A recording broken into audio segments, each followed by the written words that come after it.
Good evening. I'd like to welcome those of you who are here and those who might be watching on the telecast at home to the City of Lake Forest Plan Commission meeting of March 11th, 2015. I am Michael Lay, Chairman of the Commission, and I'd like to introduce the other members who are here this evening. To my far right, Commissioner Berg. To my immediate right is Commissioner Culbertson, and to my left is Commissioner Henry.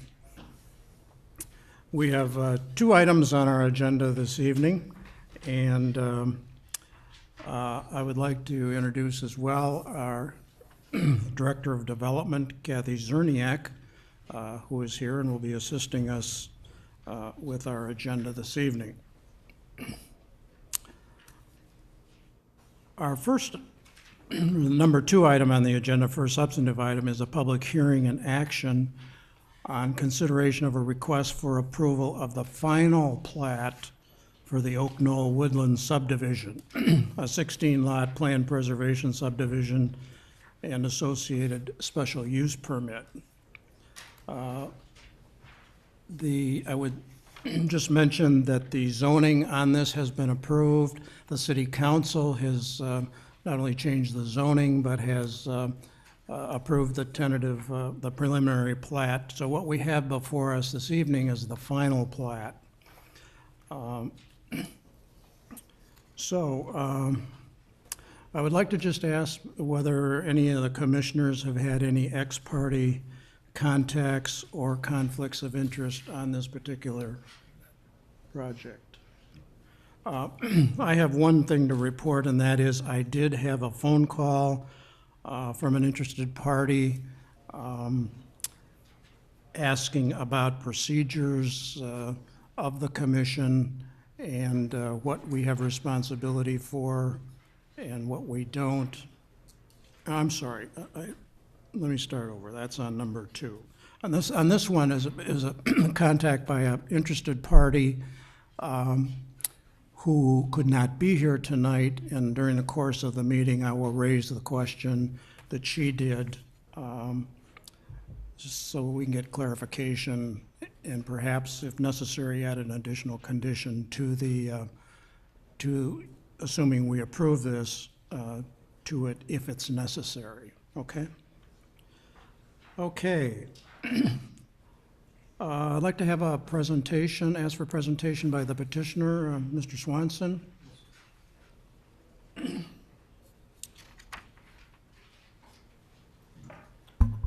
Kathy, I would ask, I do have an exhibit I'd like to use. I'm not doing a PowerPoint presentation this evening, and I'd like to be able to just put this up on camera if I may.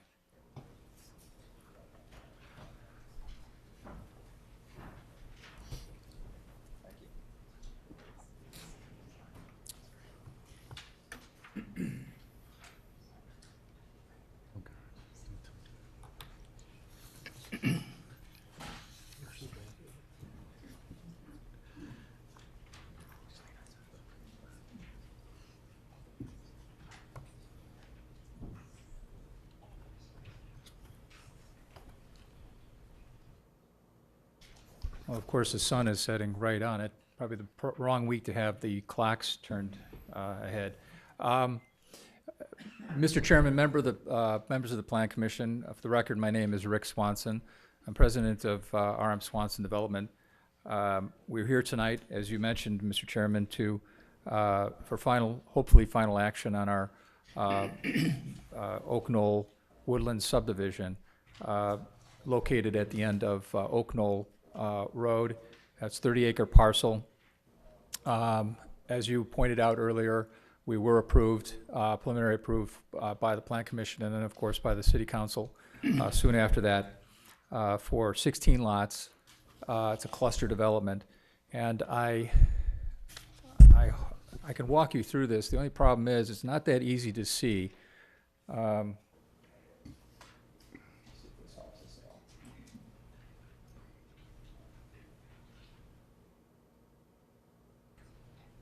Help us a bit, does it? Well, Mr. Swanson, yes. It comes through just fine on our monitor. Very good. Well, that helps. As I pointed out, we were approved for 16 single-family lots, which is within the R4 zoning requirement. We have met all of the conditions of that approval. There were many. Our consultants have worked with staff to basically work through the issues that were raised by the Plan Commission and City Council. We are in and have been approved for our wetland plan. The application is actually being processed as we speak. I know that was a genuine concern of Mr. Berg's when we were going through our approval process. And I have with me this evening my consultants to answer any questions you may have relative to the wetland or engineering issues. We're respectfully asking tonight that you consider our plan for final approval, and we're prepared to answer any questions you may have regarding the property. And for the record, Mr. Chairman, we did receive a copy of, if it's the same individual, a copy of that same letter, and we are prepared to answer those questions as well. So with that, I stand ready to respond to any comments or questions you may have for us. Okay. Kathy, did you? Thank you, Chairman Lay. As with any subdivision that involves public infrastructure, this project is before you for final plat approval for a plan preservation subdivision.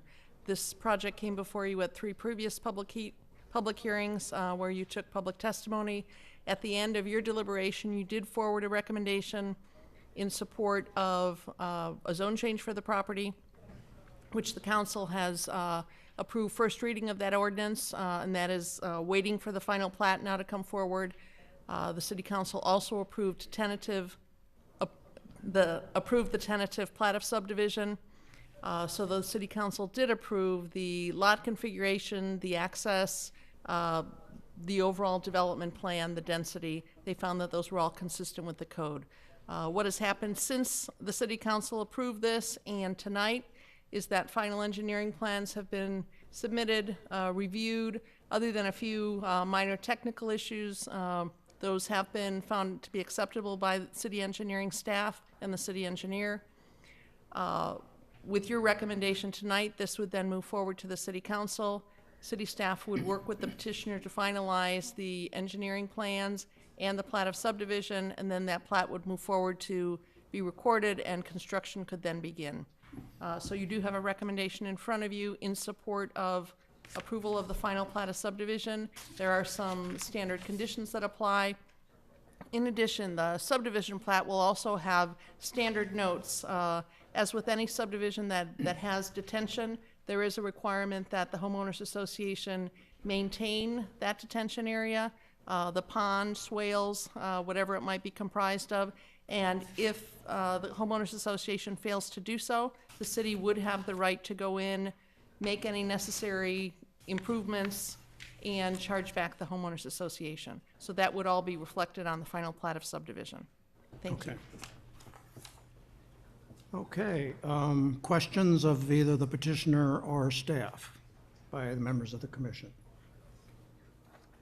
I have one question, Mr. Chairman. Kathy, I take it from your comments that there is no material deviation between the tentative plat and the final plat that's being presented to us this evening. That's correct. Thank you. I have one question of petitioner and staff.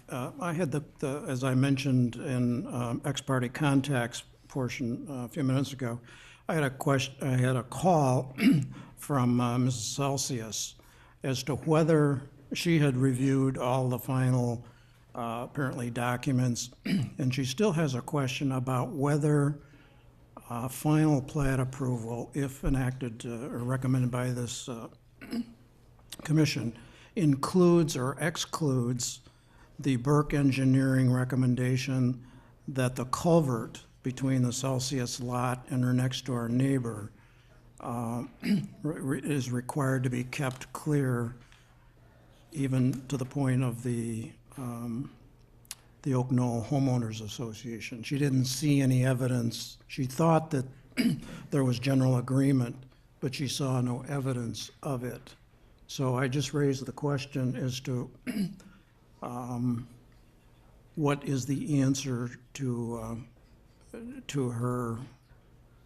her question. Apparently, it's the culvert that leads either to or from the Abington Cams Pond, she called it.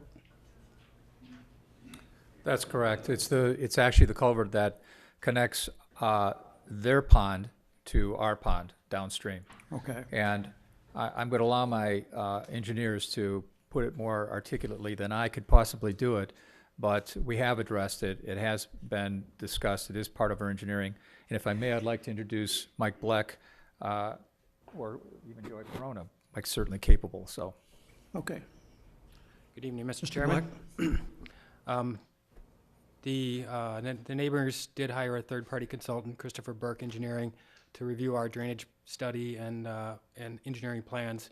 And we did go back and forth with them on a number of occasions, collaborated with them. And in the end, they issued a memorandum in January of this year concurring with our engineering drawings.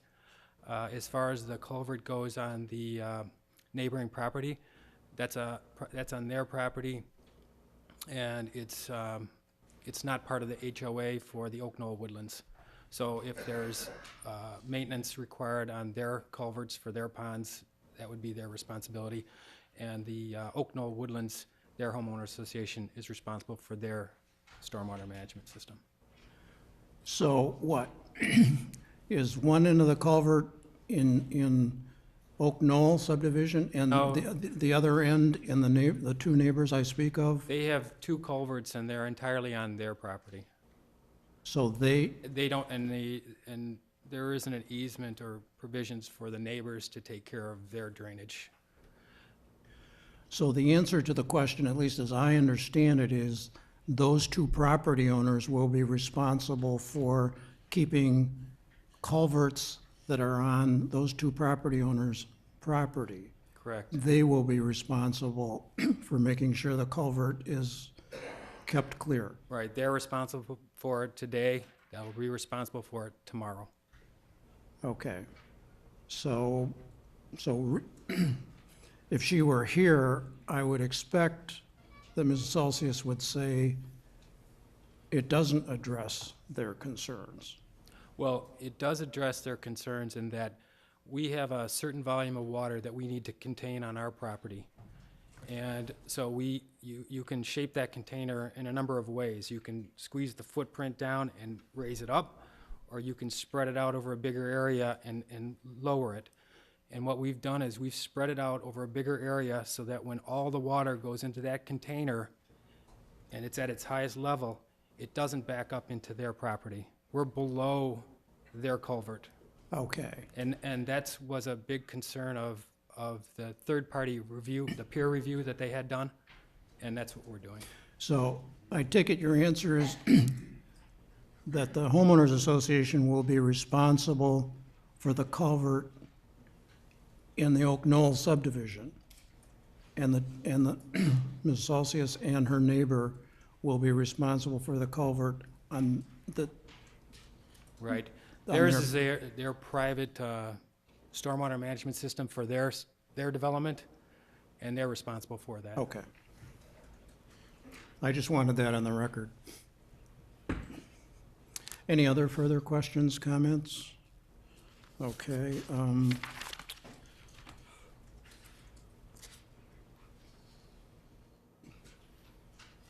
Any public testimony on this item? Ms. Swanson, I'll call you back after public testimony. We have one registration, at least at this point, from John D. Penzatsits. John, are you here? Mr. Pantasis? I'm sorry. Did you want to comment? I'm sorry for the mispronunciation. Yes.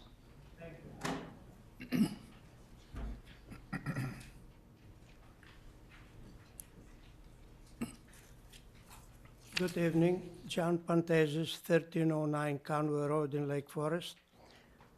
I have heard the comments that the previous neighbors of mine made comments regarding traffic and density and all those good things in the previous meeting.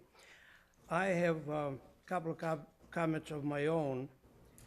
One has to do with why is the city bending backwards to allow a developer to build in an area that is having less buildable square foot area than the actual lot itself. Half of the lot of the parcel is floodplain, therefore you cannot build in it.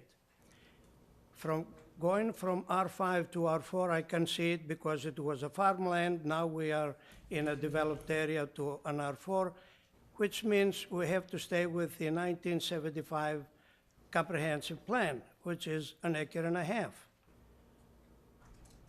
Briefly calculating the buildable square foot areas of the developer's plan gives us around 630,000 square feet, which means by 60,000 square feet per lot at an acre and a half is only allowable about 10 lots. Even if you give him the benefit of the doubt to make it 11 lots. 16 lots is too many. I think we're setting a precedence, and I do not know what else is left in our city except Mr. Stewart's property, which is just west of us. They can come in and ask again for whatever they like to if they know somebody else has pushed the envelope a little bit. Traffic is a very bad situation, specifically for Conway Road. The street is barely 19 feet wide. There are no curbs, no sidewalks. There are ditches on both sides. And if you're walking on Conway Road, you have to be cognizant of the traffic, and most of the time you have to step into the ditch or a neighbor's driveway to get away from the cars. If you observe the cars driving, they always drive in the center of the road or riding the yellow line because the street is very narrow, hardly allowing 2 cars to go by. I would strongly recommend that the commission put a restriction on the construction traffic of any vehicle relative to the construction of the site on Oak Knoll to Everett to Waukegan. There's no room for big trucks, and we witnessed this during the last BMW outing that was there, that the big vans delivering materials, they had to ride at the edge of the road, therefore the street was crumbling into the ditch. The street is not a regular city street, it's a country lane, and people walk, the kids ride the bicycles, they walk their dogs, and they take their leisure time. It's very, very narrow street. Therefore, I would appreciate if you gentlemen put a restriction in there to not allow any construction vehicles on Conway Road. Thank you very much. Thank you for your testimony. Other people to testify, please indicate your name and address. Yes, thank you, Mr. Chairman, members of the commission. I'm sorry I didn't fill out one of those forms, but I'm of record from the prior public hearing. Again, I'm Hal Frank. I'm an attorney with the law firm of Meltzer, Pertil, and Stell, and I represent Charles and Rebecca Asfor, who own the large lot up in the corner of the plan that you see there now. I just want to reiterate what I did at the original public hearing, which is that Mr. Swanson has worked collaboratively with our client, and we've had many discussions. We have an agreement, and our clients do support this request. I have indicated to Ms. Cerniak that we have not yet seen the complete final plat with all the notes, and we may have some comments on it. But we do, the Asfors do support this plan, and we'll confirm this subsequently in writing. Okay. Thank you. Thank you. Anyone else wish to testify on the Oak Knoll subdivision final plat? Good evening. I'm Lauren Sunberg, 530 Oak Knoll. I have a couple of concerns about where construction parking will occur. during development, because as you know now, the end of Oak Knoll is a cul-de-sac. And I just would like to know where everybody's going to park. If perhaps an area could be cleared off the road on the petitioner's property where cars could go instead of right in front of our house, because we're really the only house that sits at that cul-de-sac. I have still an issue with the walking path that the petitioner was kind enough to remove the one that goes alongside our lot, but there's still a walking path that runs across the street, from across the street around where the detention pond will be. And I have 2 small children. I'm concerned about people parking there. I understand that it's, the open space is gonna be a public use, so anyone can drive over there and park to go on this path. I don't know how long it will be, but I question the necessity of it and in relative to the safety of the children in the area. And so I'm just wondering if we can revisit that issue and perhaps do away with the walking path. The other issue I'd like to point out is that if you see, this is our house.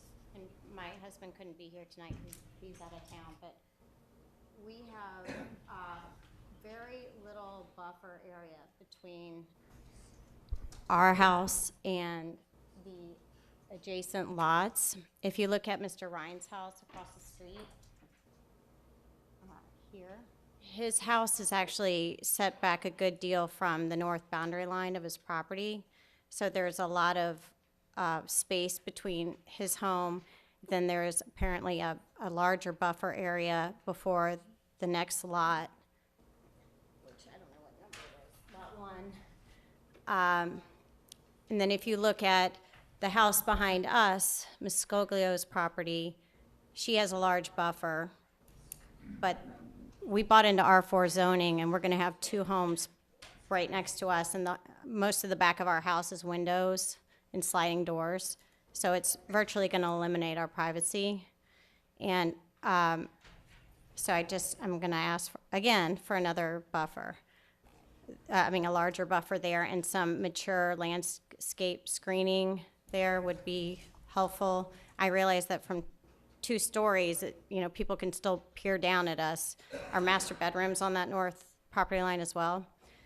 But I would like to also reiterate the objection to the density number that has been arrived at 16 lots.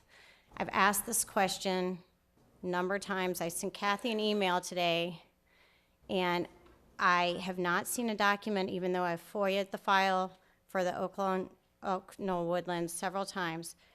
I don't see a file that shows that the minimum buildable area, the 23,000 square foot area, was shown on the conventional plan.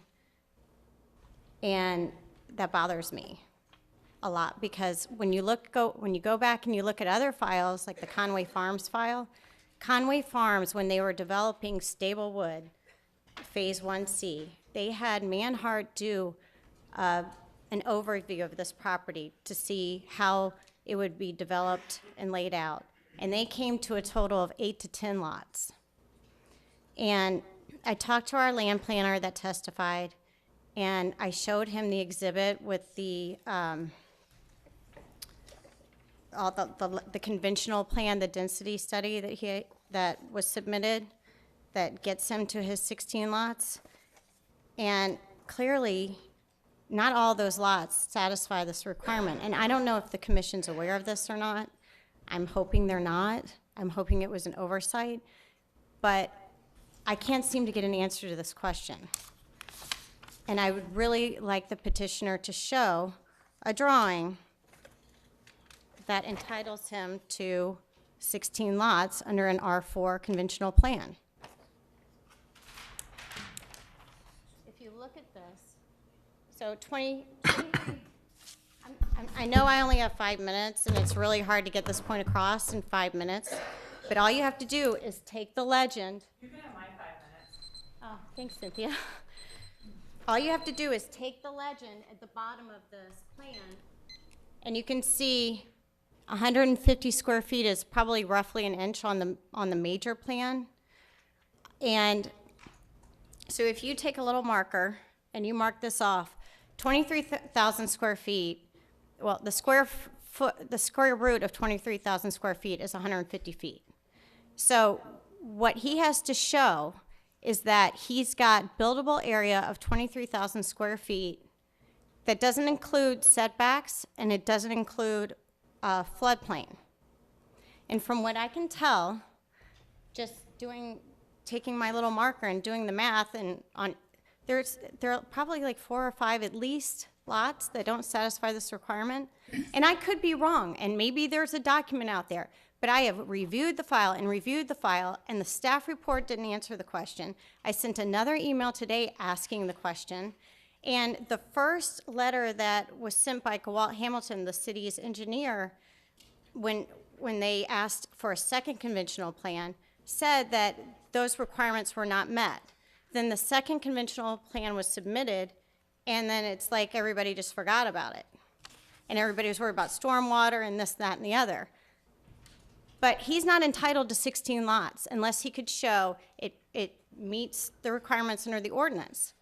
And I can't tell that it does. So I just would like somebody to show it to me.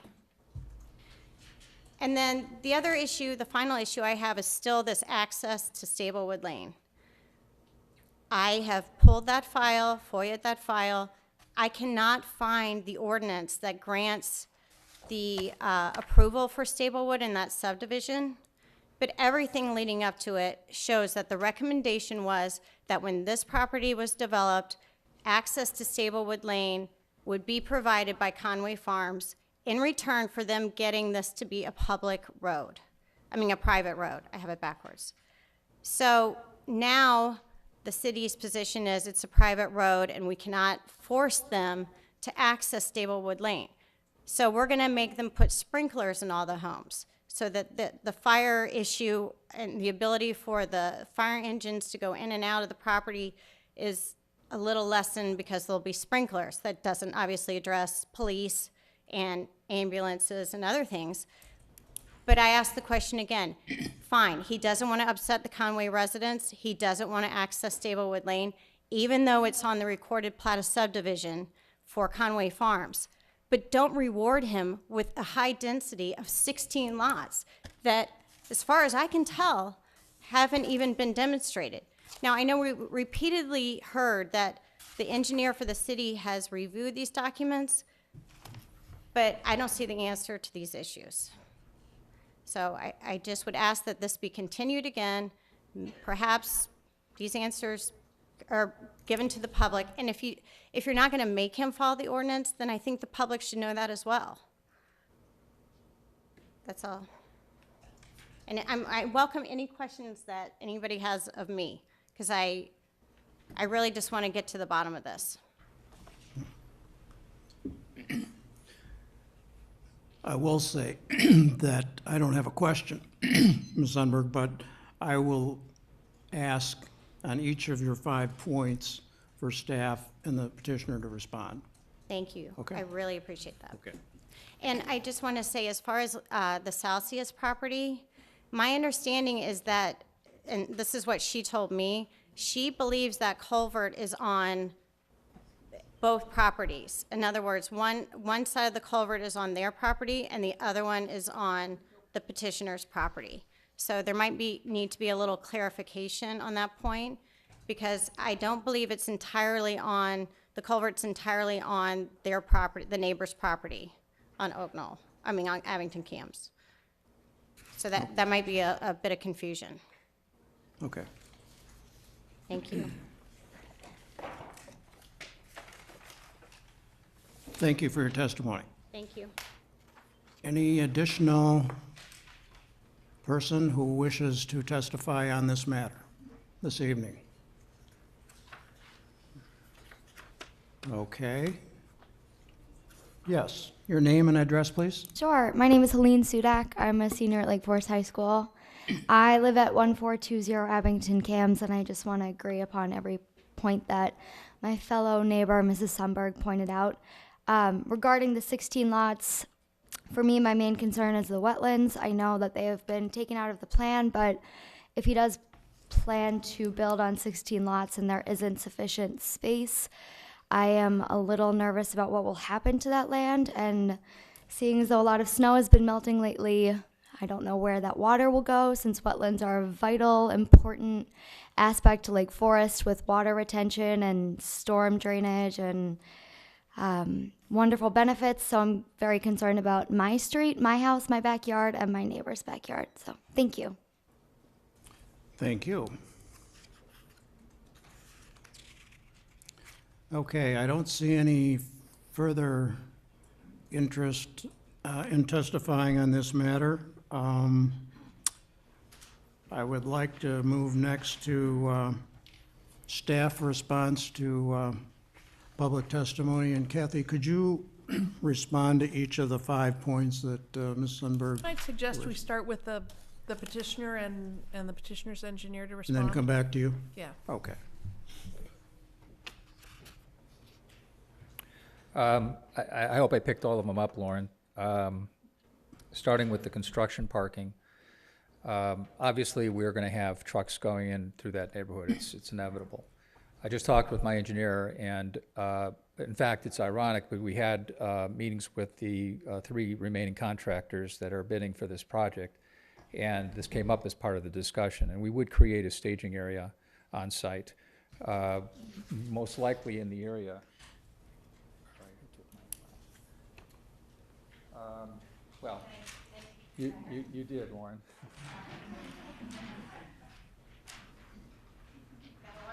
Yeah, I can see that. Okay, that would be lot 10 on your drawing would be an area where we would set up a staging area for, Point that out. Mr. yes, Munson. it's right here. Okay, And thank you. as it relates to the site, it's actually as you're coming into the site, so that it's right at a key point. In addition to that, fortunately, the timing of this is fortuitous because we're getting into the drier season. So just by virtue of that, we feel confident we can minimize the amount of dirt and dust as opposed to doing it in fall or winter. So the timing of the improvements and doing the grading and so forth is good, is as good as it gets. But we are sensitive to the fact that people do live on that street. And one of the conditions we talked about with our contractors is that they have somebody there on a daily basis to make sure that any trucks that do go in and out with dirt will be there to clean that up. As far as the walking path is concerned, frankly, I'm ambivalent to the walking path. It's just something that we typically do when we do a conservation development. It's more for access to the wetlands, for maintenance and so forth than anything else. That's not to say that there won't be people using it. I can't control that, and our hope is that people do have the opportunity to walk through there. But it's not a very long path, so it's not something that people are going to get in their car, drive to, and say, gee, I'm going to go for this nice walk. On Everett Farm, on the other hand, we do have people that park there on occasion and do walk through there.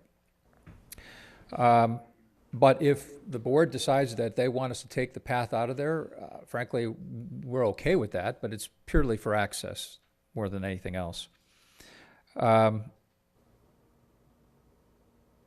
buffer area, we're required to provide a setback. We provided that setback, and not only that, but we defined it as conservation area. We didn't necessarily have to make it a conservation area. We made it a 50-foot setback, and we're going to preserve it. Now, in fairness, we recognize that there are trees and so forth in there, and we want to work proactively with our neighbors, in particular the Sundbergs, who will have lots right next to them. So it's our hope that we can work through what that conservation area will be like. For example, some people like the idea of leaving the buckthorn in there because it provides a wonderful screen, while as others would prefer to just take it out. We don't know what that is going to be because we want to work that out with the Sundbergs as we move forward. But we don't feel we need to provide any more than that. We've got 50 foot of setback. There's 50 feet of space between our property line and the Sundbergs' property line, and they have the ability to build into that area if they wish at a later date, because the setback requirements for an 1.5 acre lot are 20 feet. We don't have that luxury. We can't increase any closer to them. That's not to suggest that they will, but we don't have the latitude. How do we come to the density? I'm going to answer, and I'm going to allow my engineer to answer, but the simple answer is it's math. When we went in with this property, we didn't know how many lots. In fact, in some communities, you just divide the total amount of area of the property by, in this case, 60,000 square feet, and you get that many lots in any configuration that you can make that happen. The city was very clear to us in the very beginning that if we're doing a dense conservation development, we have to prove how many lots you could physically fit and work into this property before we could come to our density. We painstakingly went through that, and in fact, at one point, well, in the beginning, we thought we could get 21 lots. Well, that's ridiculous. But at one point, we were trying to get up to 17 or 18 lots. As we worked with staff and we came back, we realized that the math and the science and basically what the ordinances allow us at the end of the day was 16. We asked for no more than that. And we can prove that, and I can have Mike respond to that, and Joy is here as well.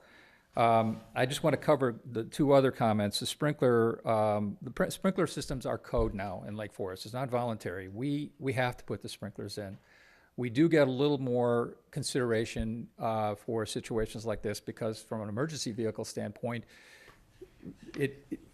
you do need to have two means of access to the property. In our case, we actually worked to even preserve the easement access in the very beginning and realized it wasn't necessary.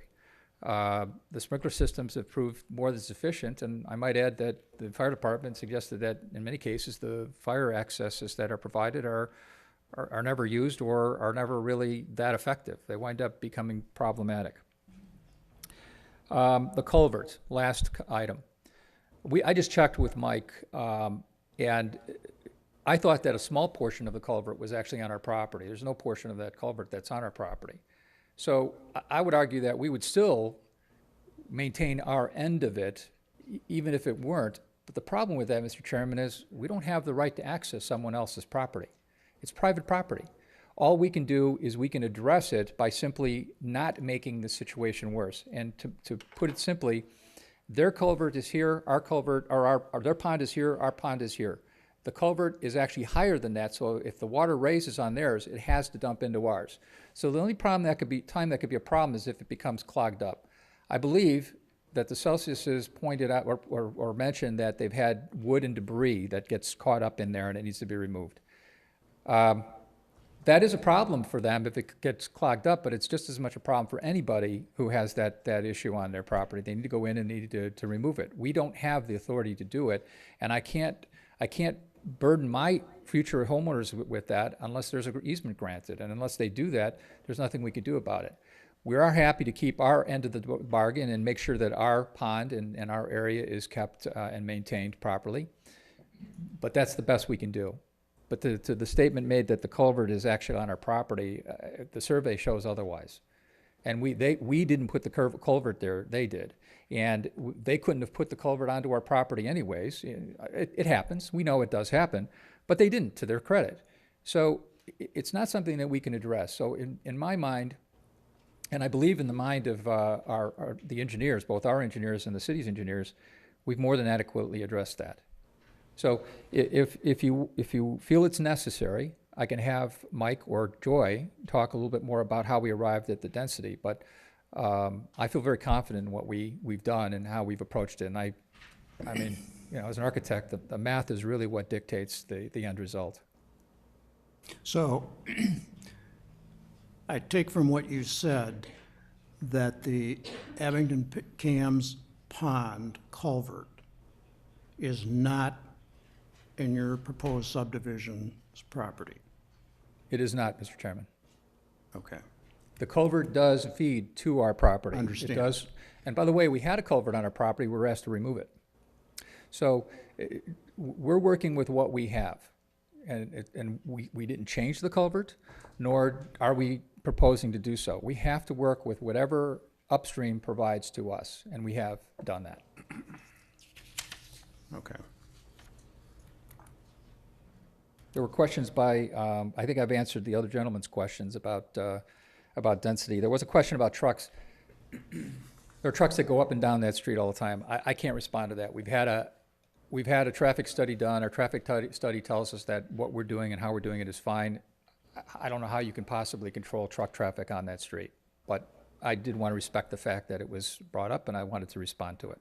Thank you.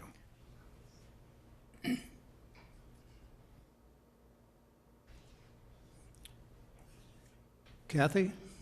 And I'd like you to especially address the access to Staplewood Lane matter. As was discussed during the tentative approval process, Staplewood Lane is a private street. It is not a public right-of-way. It is not owned by the city. It is not maintained by the city. It is not plowed by the city.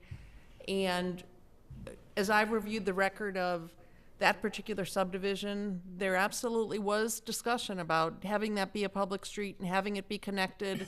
But in the end, the way the subdivision plat was approved is that it is a private street. The city doesn't have the ability to require a connection to that street. There were various easements to support continued access through that area, but the city is not a party to those easements. So as is proposed in this final plat, consistent with the tentative plat the City Council approved, the extension of the public street from the end of Oak Knoll Drive is the appropriate way to access this property. We have reviewed that matter with the city attorney, and Is it just that there's nothing in the record to show any detailed discussion that went on either at the Plan Commission or City Council as to why the City Council made the decision that it did? the issue of connecting neighborhoods has been a discussion for many areas of Lake Forest, and there has been decisions made many times to not connect streets, to have streets dead end or have streets be cul-de-sacs.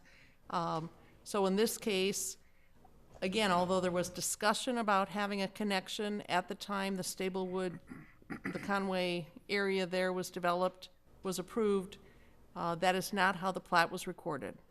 It's a private street, and that was the decision, and that's how it's recorded today. Moving on to other issues, it would be appropriate to add a condition that states something like, prior to authorizing work to start on the property, a construction vehicle routing plan and a construction vehicle staging plan must be submitted and will be subject to review and approval by the city engineer, and we will also consult with the police department on that. So although I can't promise that construction traffic wouldn't use Conway Road, it certainly is an important question for us to look at, and it would not be out of the ordinary for approval of this development to come with some direction on how construction traffic should access the property. We can also look at, as the area develops, whether or not it is appropriate to add any no parking signs at the current end of Oak Knoll Drive. That isn't a decision we would want to make at this point, but anytime we get requests like that, we do have a traffic safety committee that would evaluate those requests and determine if no parking signs are warranted on a public street. So I would suggest the addition of the condition requiring a construction parking and approval of construction vehicle routing. With respect to the density, you did see a couple different versions of a conventional subdivision plan that we did require to demonstrate the number of lots that this property could support. That plan was reviewed. It was reviewed from a zoning perspective. It was reviewed from an engineering perspective, and a conclusion was reached that not 19 lots, not 18 lots, but 16 lots was a number that could reasonably be supported in a conventional plan. The code does not require that a conventional plan be taken all the way through engineering to resolve everything, but instead it requires that a conventional plan be submitted to demonstrate that the density under the by right zoning could be achieved, and that that plan is determined to be reasonable.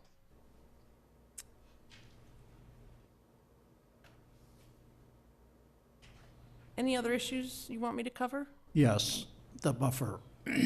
The buffer, thank you. As Mr. Swanson noted, the setback for the lot nearest the Sundberg's property is set back 50 feet. That is consistent with a rear yard setback for an R4 lot. Even though these lots are actually smaller than the 60,000 square foot, so it would not be unusual for a subdivision of this type to have a smaller setback. That is a 50-foot setback. Because the portion of the Sundberg's property that abuts this lot is the side of their property, the setback on their property is only 20 feet. There is a condition already recommended in the staff report that specifically requires special attention be given to looking at the existing landscaping within that 50-foot buffer area that is designated as a conservation easement on this plat, looking at existing vegetation and looking at enhancement of that vegetation. So that we did try and address that concern about screening as part of the recommendation in the staff report. Okay. So that is in the final, final language of your recommendation? It is in recommended condition number 3.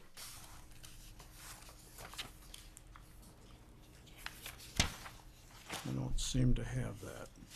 It's in this packet right here. This came to us online. Oh, yes, okay, the subsequent staff report. Thank you, thank you.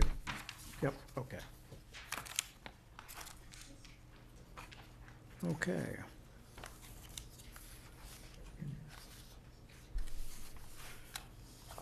Mr. Swanson, do you want to have petitioner rebuttal to anything? No, I don't. The only comment I have, Mr. Chairman, is to reiterate what Ms. Cerniak said about the landscape buffer. That's a work in progress, and we'll be flexible in terms of how that's done. We don't have anything specific in our plan because we want to leave that fluent. And in fact, we will be meeting with the Sundbergs to have that very discussion in the near future. So Okay. hopefully that will be productive.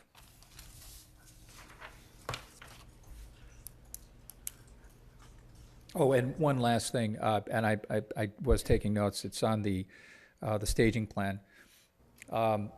We're fine with staging plan. It's actually very common to do that with a new project, so it's not an issue. There is going to be a period of time when we are going to be in there clearing and creating the staging area. So for a period of time, and we'll put that in our staging notes, we are going to have some vehicles parked on the street and in that cul-de-sac. But that's the only point I wanted to make, just to be reasonable in terms of how we approach it while we're creating the very area that we need, so. But that's a short process. It is, Mr. Chairman. It should be only a few days, but again, we can certainly vet that as we create the staging plan, and we can be very specific about the scheduling of that and so forth. Okay. Okay, thank you all. Final questions from commission to petitioner or staff? Maybe just one question, Kathy. Can you confirm that during every iteration of the plat of subdivision, the city engineer's been involved and confirmed the numbers and the math on the densities and how many, the city engineer is in fact involved in every iteration of the subdivision plan? Yes, the city engineer reviews the subdivision plat, the engineering plans from a technical perspective, and we do further review from a zoning perspective. And yes, there's been close communication, and every document submitted, every plan submitted has been reviewed. Thank you. Kathy, can you verify that no part of the culvert connecting the two ponds is on the subdivision property? I cannot. I will ask if our city engineer can do that.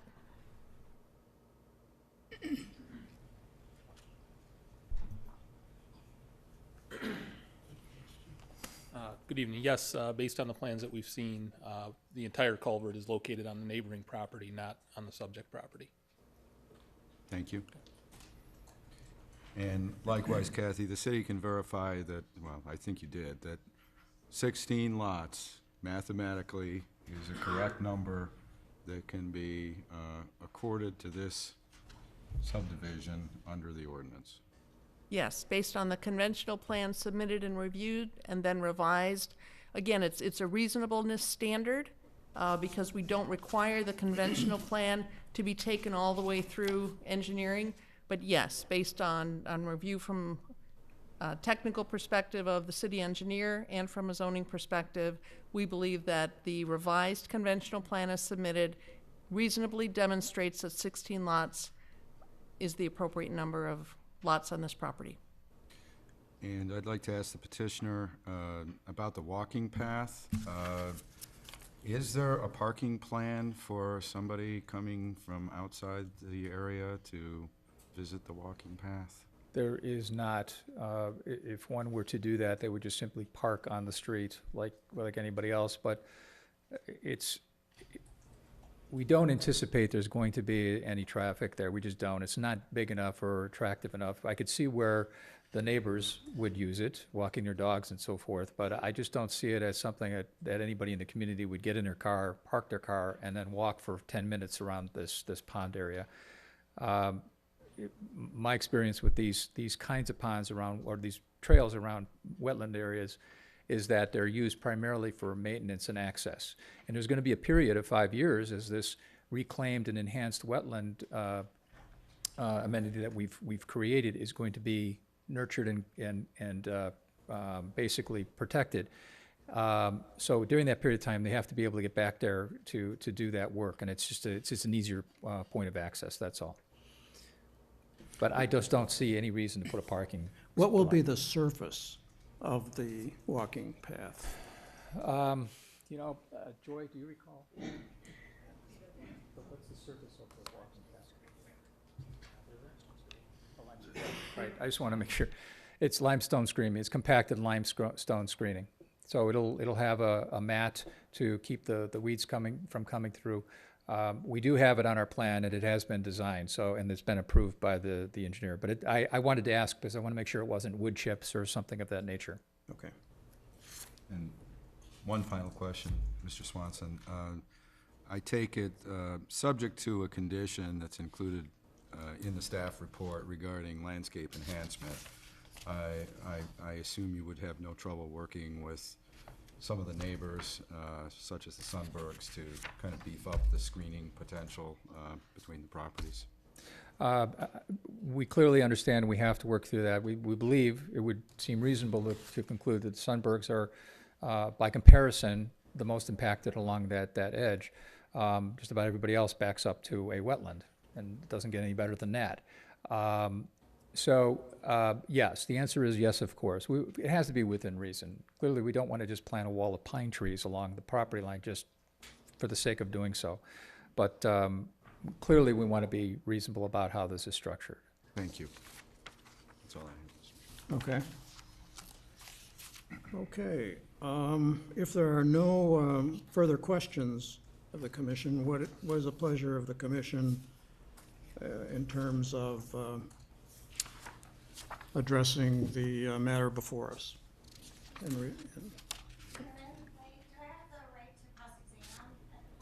Did you give notice to do so? No, but I can fill out a form. What's the rule, Kathy? Maybe we can put this whole engineering thing to rest, because if the engineer's here, I could ask him a couple of quick questions. It certainly is at the chairman's discretion. The standard rule, as noticed, does require a filing of a cross-examination form, but it's certainly at your discretion. If an issue can be resolved quickly, it may make sense to do that. Okay, I'd like to allow no more than 7 minutes for this item starting now. Please proceed. So, the city engineer? So, my name's Lauren. Ms. Sundberg, please use the stand microphone. at the Thank mic. you. So, I'm gonna need you to stand next to me for a second. So,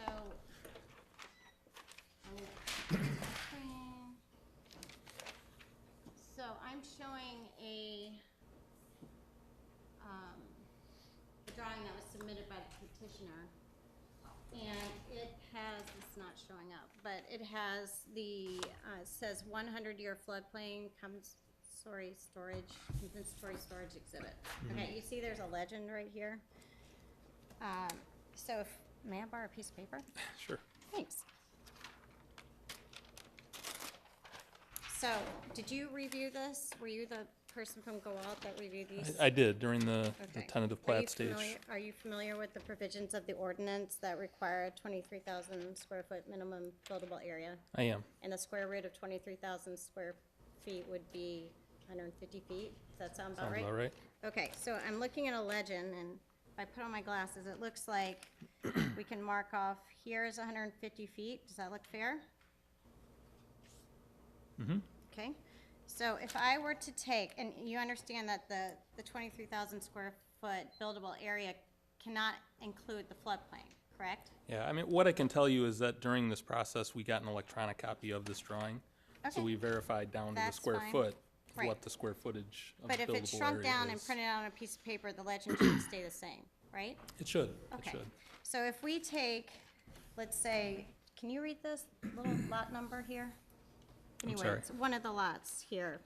Does that look like 150 square feet on the I- buildable pad? Just trying to determine, I don't think this was the final version of this. Okay, well, it was what I was given, Mm-hmm. so let's go with that. So, maybe we can put this underneath here. Does that help? No, that does not help.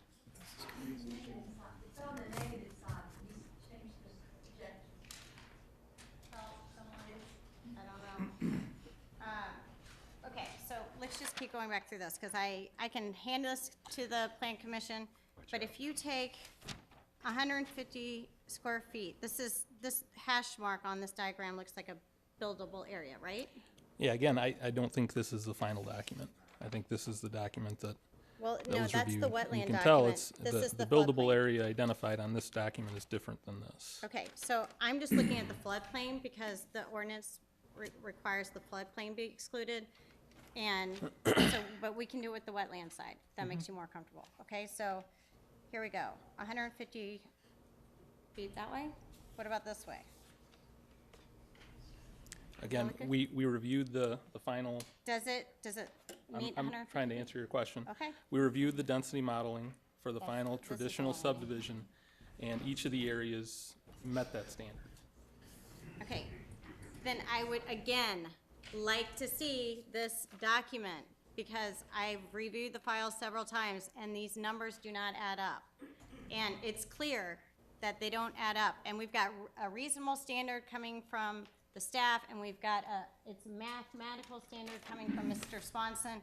And I'm telling you, at least like 4 or 5 of the lots don't meet that requirement. So I understand the conclusion is that city staff and engineers and everybody, I'm sure you've done a great job reviewing this, but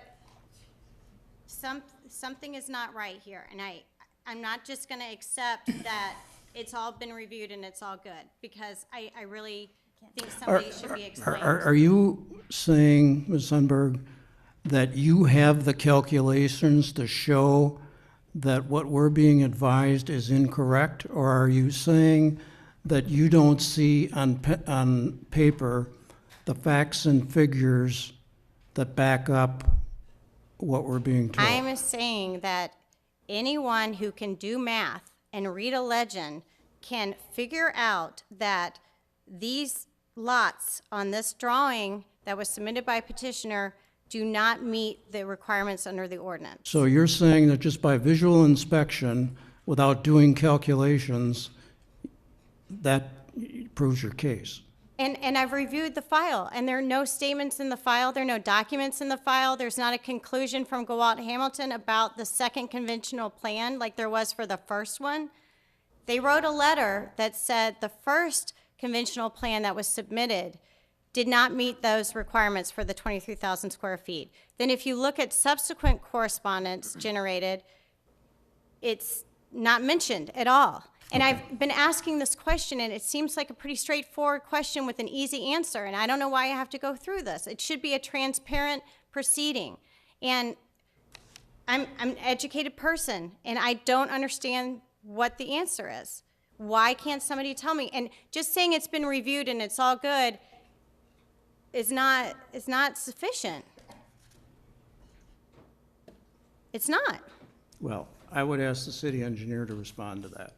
Could I ask a question? Sure. This is for the city engineer. You have used your AutoCAD drawing equipment to check the sizes of these properties, I would imagine. That's correct. And when you use that equipment, these things meet the minimum requirement. Yes. Thank you. And I don't know for certain if it's this particular version of the drawing, but the drawing that we looked at, as you said, the initial drawing that came in, we had some questions, and some of them didn't meet that standard by a few hundred square feet there, and et cetera. Then let So- me ask you this. Why doesn't your letter address it? Because that comment had been met. Typically, what we talk about comments that haven't yet been addressed in a follow-up letter. Okay. Can we meet So, at your office and go through it? I'd be happy to, Okay, that would be great. the direction of the city. Okay. Does that complete your cross-examination? You know, I'm not an unreasonable person, and I have asked this question so many times until I'm blue in the face, and the staff report was pages and pages long, but it did not address this issue. So when I can't find a document in the file, I don't see a letter from the city engineer that explains it, it leaves me wondering. And I shouldn't have to come up here and do this repeatedly and spend hours of research going up to the city and FOIAing files to get these answers. This development is going in right next to our house. I want an answer that is more than just, we reviewed it and it's all good. Well- I want to be shown it, okay? Well, as I understand, the city engineer's offer is to sit down and provide you what you're asking for. And that's not really what he offered, but that's what I asked for, and hopefully I will get it. And the other thing is, I understand the Stablewood private road issue, but I still question why was the plat recorded with that notation that said that ingress and egress to the property is provided? Do you think Conway Farms would have voluntarily put that on the plat if the city didn't require that to be there? It doesn't make any sense. And the fact that it's a private road has nothing to do with anything. If he doesn't want to ask Conway Farms for access to that route, again, I say, do not reward him with such a high density. And Okay. Pleasure of the commission. We have a staff report in front of us with recommendations and 5 conditions. The motion would be in order. Commissioner Lane, I have the drawings in front of me from the engineer that are submitted with the square footages of the lots listed on them, and I'm prepared to believe what I'm looking at. I mean, they are larger than the amount that we're getting. Is your mic on? Say it again. Commissioner Lay, Go ahead. I have the drawing that's been submitted with the lot sizes listed, and they're all above the amount, 23,000, and I'm prepared to believe what I'm reading. I would concur. So I think that issue, for me, has been pretty well satisfied.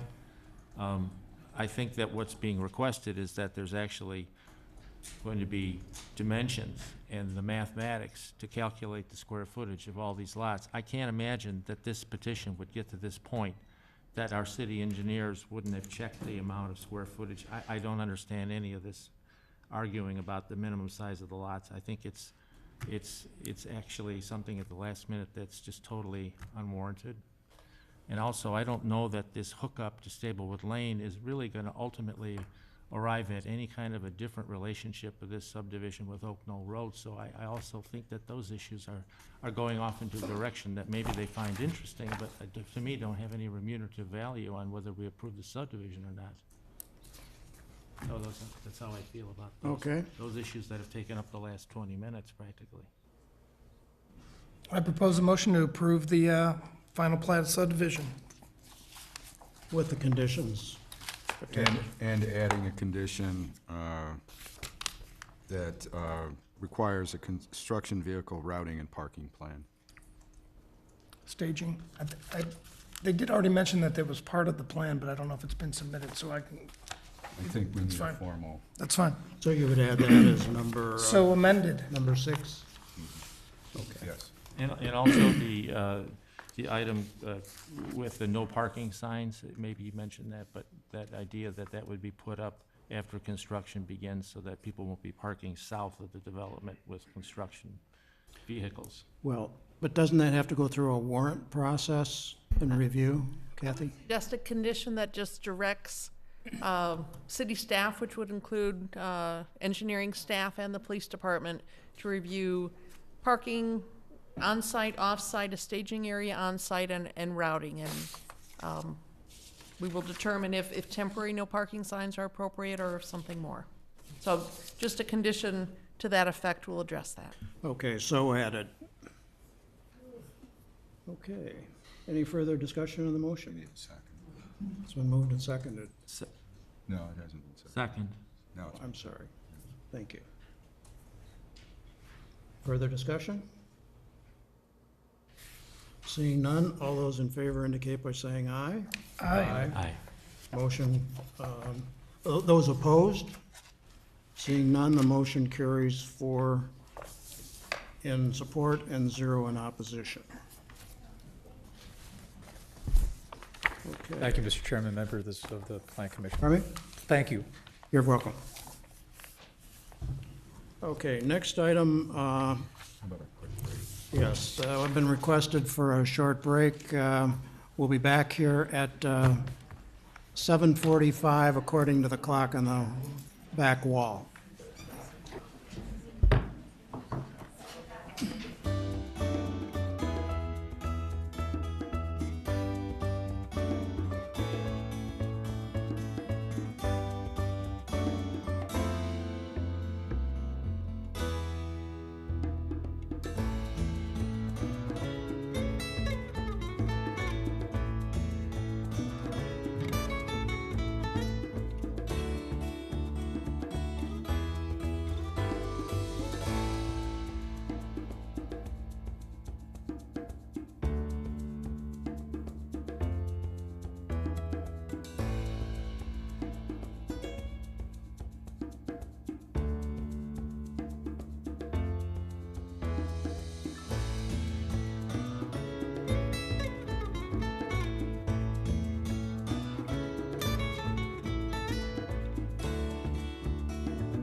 We move now to the third item on our agenda is a public hearing, which involves the consideration of a request for approval of a tentative plat of subdivision redevelopment plan for the 10-acre parcel located at the northwest corner of Laurel and Western Avenue, the area commonly known as the Municipal Services Facility, property owned by the City of Lake Forest. I would just point out that this is the second meeting we've had on this matter. The first meeting we had back in January on it was basically an informational meeting in which the Focus Development and the city presented the basic outlines of the conceptual plan tonight, and we got a lot of public testimony that evening. That public testimony and direction of individual commissioners was provided to the petitioner. And so what we have tonight is the response to that. And I would say that we are going to have a public hearing on this, public comment. We are likely to hold the public hearing open until the next meeting. We do not expect to take action on this evening. We want to get as much public input as possible.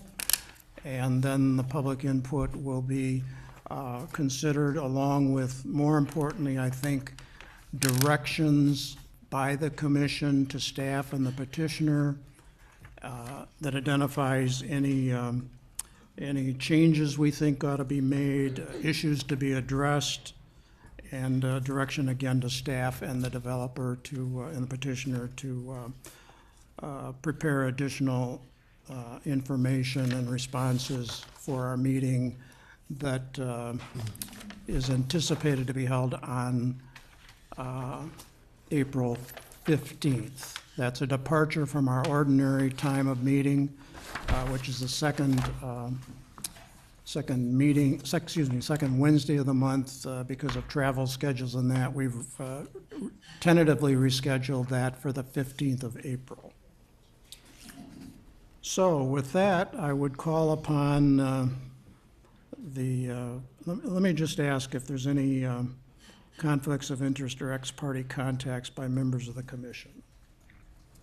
Mr. Chairman, you know, I think I'd like to mention that about a year and a half ago, or maybe more, the office at which I work, the architecture office, was involved with a potential developer for this particular property, and they submitted a request for qualifications submittal. They submitted one, and so I have had some kind of an involvement with this project in that regard, but we did not progress from that submittal stage. Okay, thank you. I actually think that because of that, I may be quite familiar with the property, so if anything, hopefully it will make me a better deliberator and a greater value to the commission and to the petitioner. Thank you, Commissioner Berg. Any others? I would just repeat again that I did have a phone call yesterday from a member of the public interested in this topic. He was not lobbying for one position on this or another, try to persuade me on one. He was merely asking questions about the role of the commission, the Plan Commission vis-a-vis BRB and so forth, in order to shape any testimony that he might wish or not to give to this commission. So I would just disclose that. Okay. The applause, do we want to mention the applause from the audience? That'll come next. Come next. Okay, first we'll hear from the petitioner, and then we'll have, after that, identification of issues by staff. The Plan Commission will have some requests, and then we'll go to the public hearing at that point. Please proceed. Thank you, Chairman Lay. Good evening. My name is Christine Cobb. I'm with Focus Development, and on behalf of Focus and our design team, I want to again extend our thanks to the Plan Commission, city staff, and members of the community for inviting us to present tonight. As you mentioned, we appeared before the Plan Commission December 10th to introduce our response to the request for proposals issued by the city for redevelopment of the Laurel and Western Avenue site. The site plan that we presented in December reflected the design guidelines from the RFP, which were shaped by community engagement processes in 2007 and 2008. And the plan accomplished many of the goals that were outlined in the RFP design guidelines. We provided underground parking and a level of density to enable significant amount of open space on the site. We highlighted connectivity and integration of this development into the surrounding community through both multiple pedestrian walkways and vehicular access. And we also satisfied some of the city's strategic plan goals in terms of providing a mix of residential types to this market. The plan also raised a number of concerns from residents about the streetscape on Franklin Place, where we had integrated new on-site parking and contemplated widening the road, about Franklin Park, which in this design concept had been conceived as more of a hardscape pocket park, and also about garage access points, which in our initial plan had been shown off of Franklin Place and Laurel Avenue. We challenged our design with these comments in mind and are working off a revised site plan that corrects some of these issues that were raised in December. The revised site plan is shown here. You can see that the area of parking that was previously on Franklin has been eliminated, and we've been able to preserve the mature trees along Franklin Place and preserve that streetscape experience. We've relocated the parking entry ramps that were previously shown here on Laurel and here on Franklin and here on Laurel to the Western Avenue side for the apartments and the new interior road for the condominiums.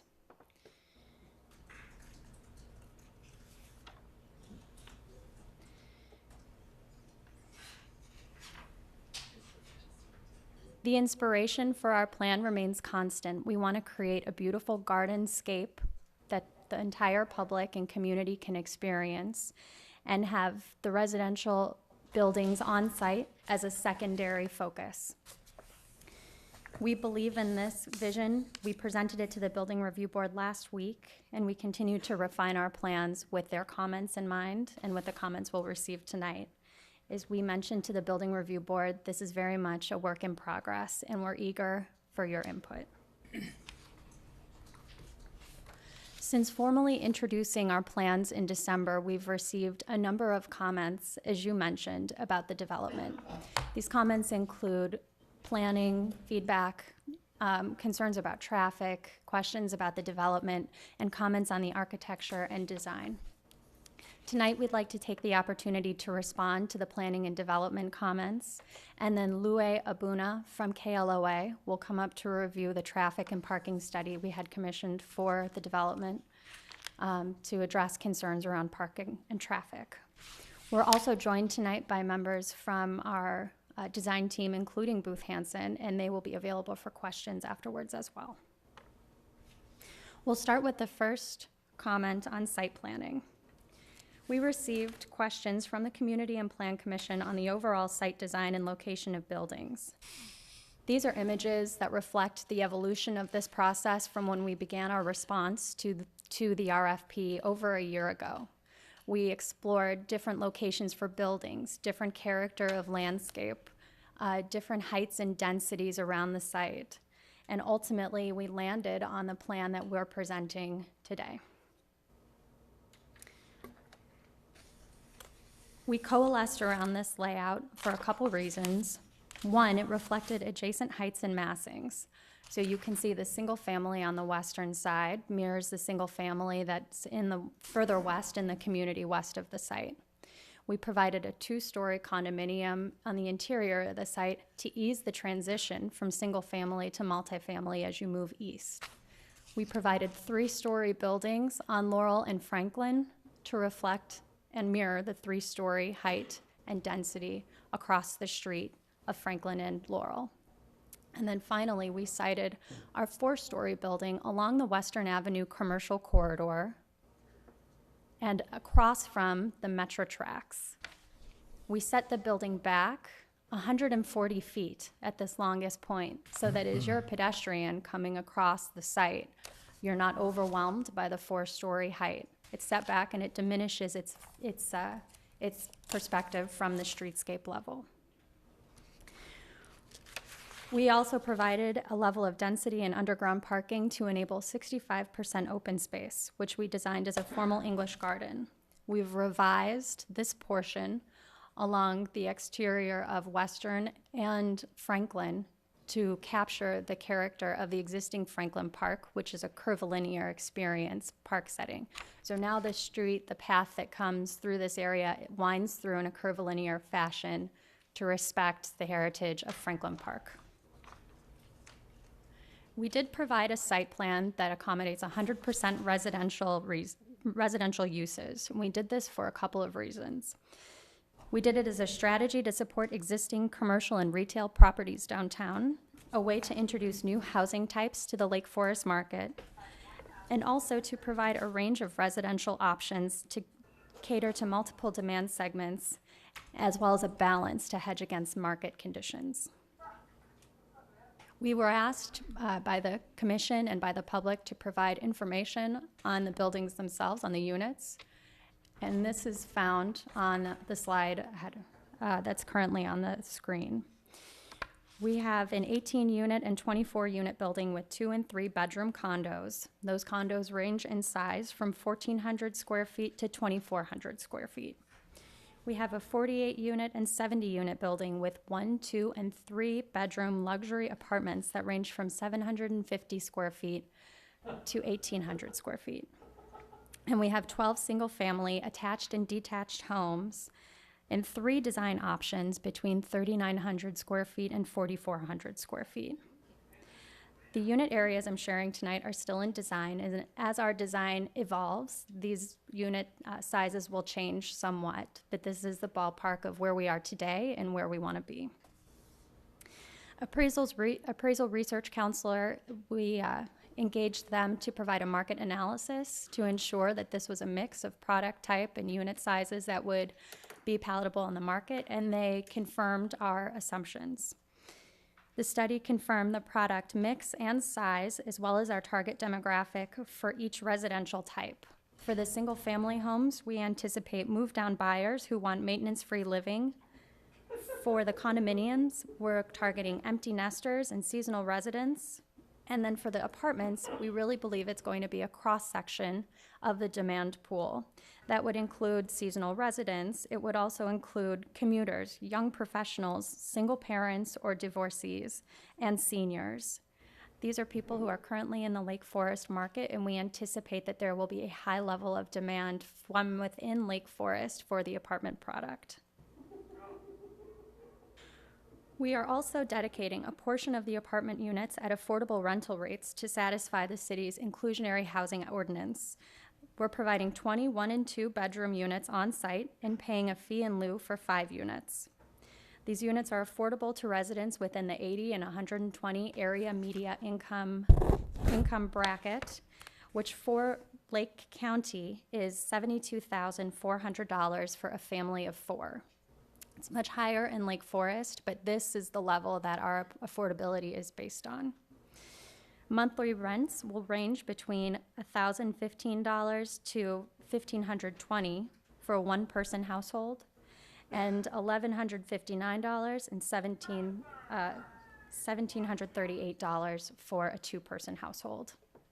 Again, this housing is going to serve people who are within the Lake Forest community, probably teachers, hospital employees, city staff, single parents or divorced parents, and seniors. Shifting gears to open space. We like to tout that the development is 65% open space, and we have received question about the allocation of open space between the exterior of the site and the interior of the site. So how does somebody within the community experience the open space and somebody outside of the community experience the open space or neighboring the community? This is a great question, so we ran the numbers to see what that answer was. When you look at the dedicated open space areas that isn't surrounding buildings or isn't occupied with a use, it's really passive recreation. We found that there's over 3 acres of dedicated open space, and about 2/3 of that is dedicated to the exterior experience. So this continuous park along Franklin and along Western, as well as the heritage oak tree, provides more than 2/3, 67% of green space on the exterior of the site. The interior spaces, which are open to the public, will have public access easements over all of our walkways, and we want to encourage and invite the community in, provides 45,000 square feet of open space, which is also significant. So it's really a win for the community and a green development. There are access points on this plan all around. If you're coming south, you can either wind up the Franklin Park, you could continue west and maybe head up the interior street. You could head north somewhat and then come into the site from the Grand Promenade in the middle of the area. If you're coming south, you can either stay on the Franklin Park path, which is just as it is today. You could head down the road and cut through the site. There are a number of ways that pedestrians can access and experience this development, and that's by design. The interior lane that we're providing was designed to be an intimate small lane. It's 20 feet wide, it's lined by an allée of trees, and the cobbled material of the interior lane will act as a calming device for cars passing through. Our goal is to provide a walking path for residents within the community and again, enhance connectivity and connection and integration of this site within the surrounding neighborhood. The lane utilizes the existing curb cut on Laurel to the south. And when you come out of south or north on the on the interior lane, you're coming out at a place where there's no building directly in front of you, which means there won't be an experience of existing residents of headlights shining into their first floor bedroom or unit. Density has been something we've heard loudly as a concern from the residents, and it was important to us to dig deep into this. What we found was that our proposed site plan is a density of 16 acres per unit. And when you look at the other densities in this neighborhood, it's well within the standards that are established. Additionally, we measured density against individual lots on our proposed plat, and all the condos, single family, and apartments are within densities currently found in the neighborhood. There was some concern about setbacks, so we looked at that as well and found the same thing with density. We are either meeting or exceeding the setbacks that are in existing condition found in this neighborhood. Height is obviously something that's come up, and we've heard the concern loudly. The site was designed to include a variety of building heights to create visual interest and a different experience as you move through the site. The multifamily buildings were sited to match adjacent heights. As I mentioned, all units have 9-foot-high typical ceilings, and our floor-to-floor is roughly 11 feet. The building height ranges from 26 feet to 49 feet to the top of parapet. The gabled roof architectural expression does add non-occupiable height for a total height between 39 and 62 feet. This is similar to other 4-story buildings in Lake Forest, and it's under the 63-foot height of Market Square's iconic clock tower. To touch quickly on site logistics,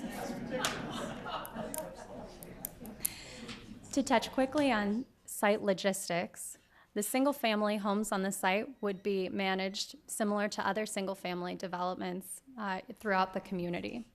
The multifamily portion of the site would have the following operations. For mail and parcel delivery, the condominiums would have space provided in their lobbies to accommodate both mail and packages. For the apartments, we have ample room for deliveries. There's mail available in each building within the lobby. And then the amenity clubhouse provides additional package room, dedicated package room, and leasing staff on-site full-time to handle package deliveries and alerting tenants to let them know they've received something.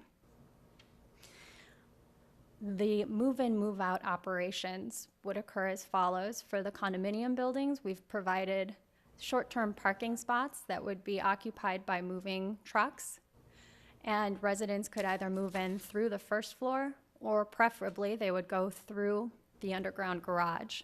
So the truck would be on the street, the material would be unloaded, brought down into the garage, and brought up into the buildings through elevators. It's a similar situation for the apartments, where we've provided a dedicated space on the Western Avenue Road for trucks to pull in short-term, unload, and enable tenants to move into the spaces. We would also have the option available to move underground, have tenants again unload, put their material in carts, come down and bring it up through the buildings. It's very similar for garbage collection. A garbage truck driver would pull in to this short-term parking area.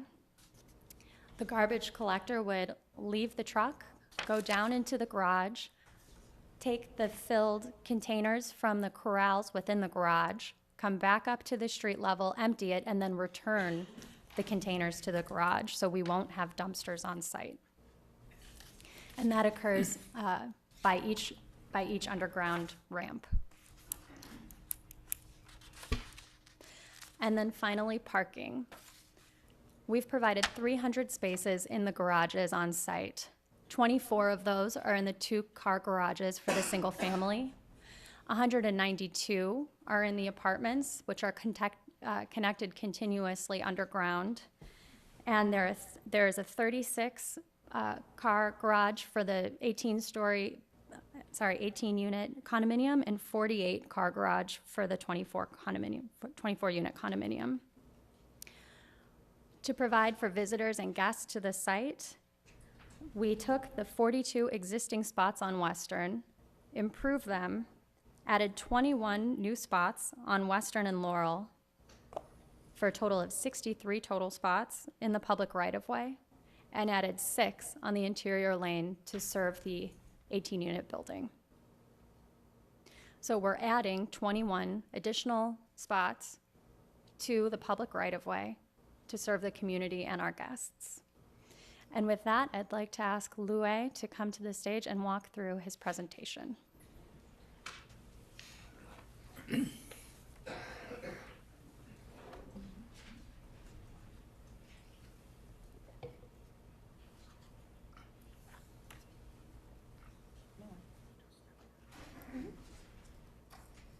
can click on that to advance.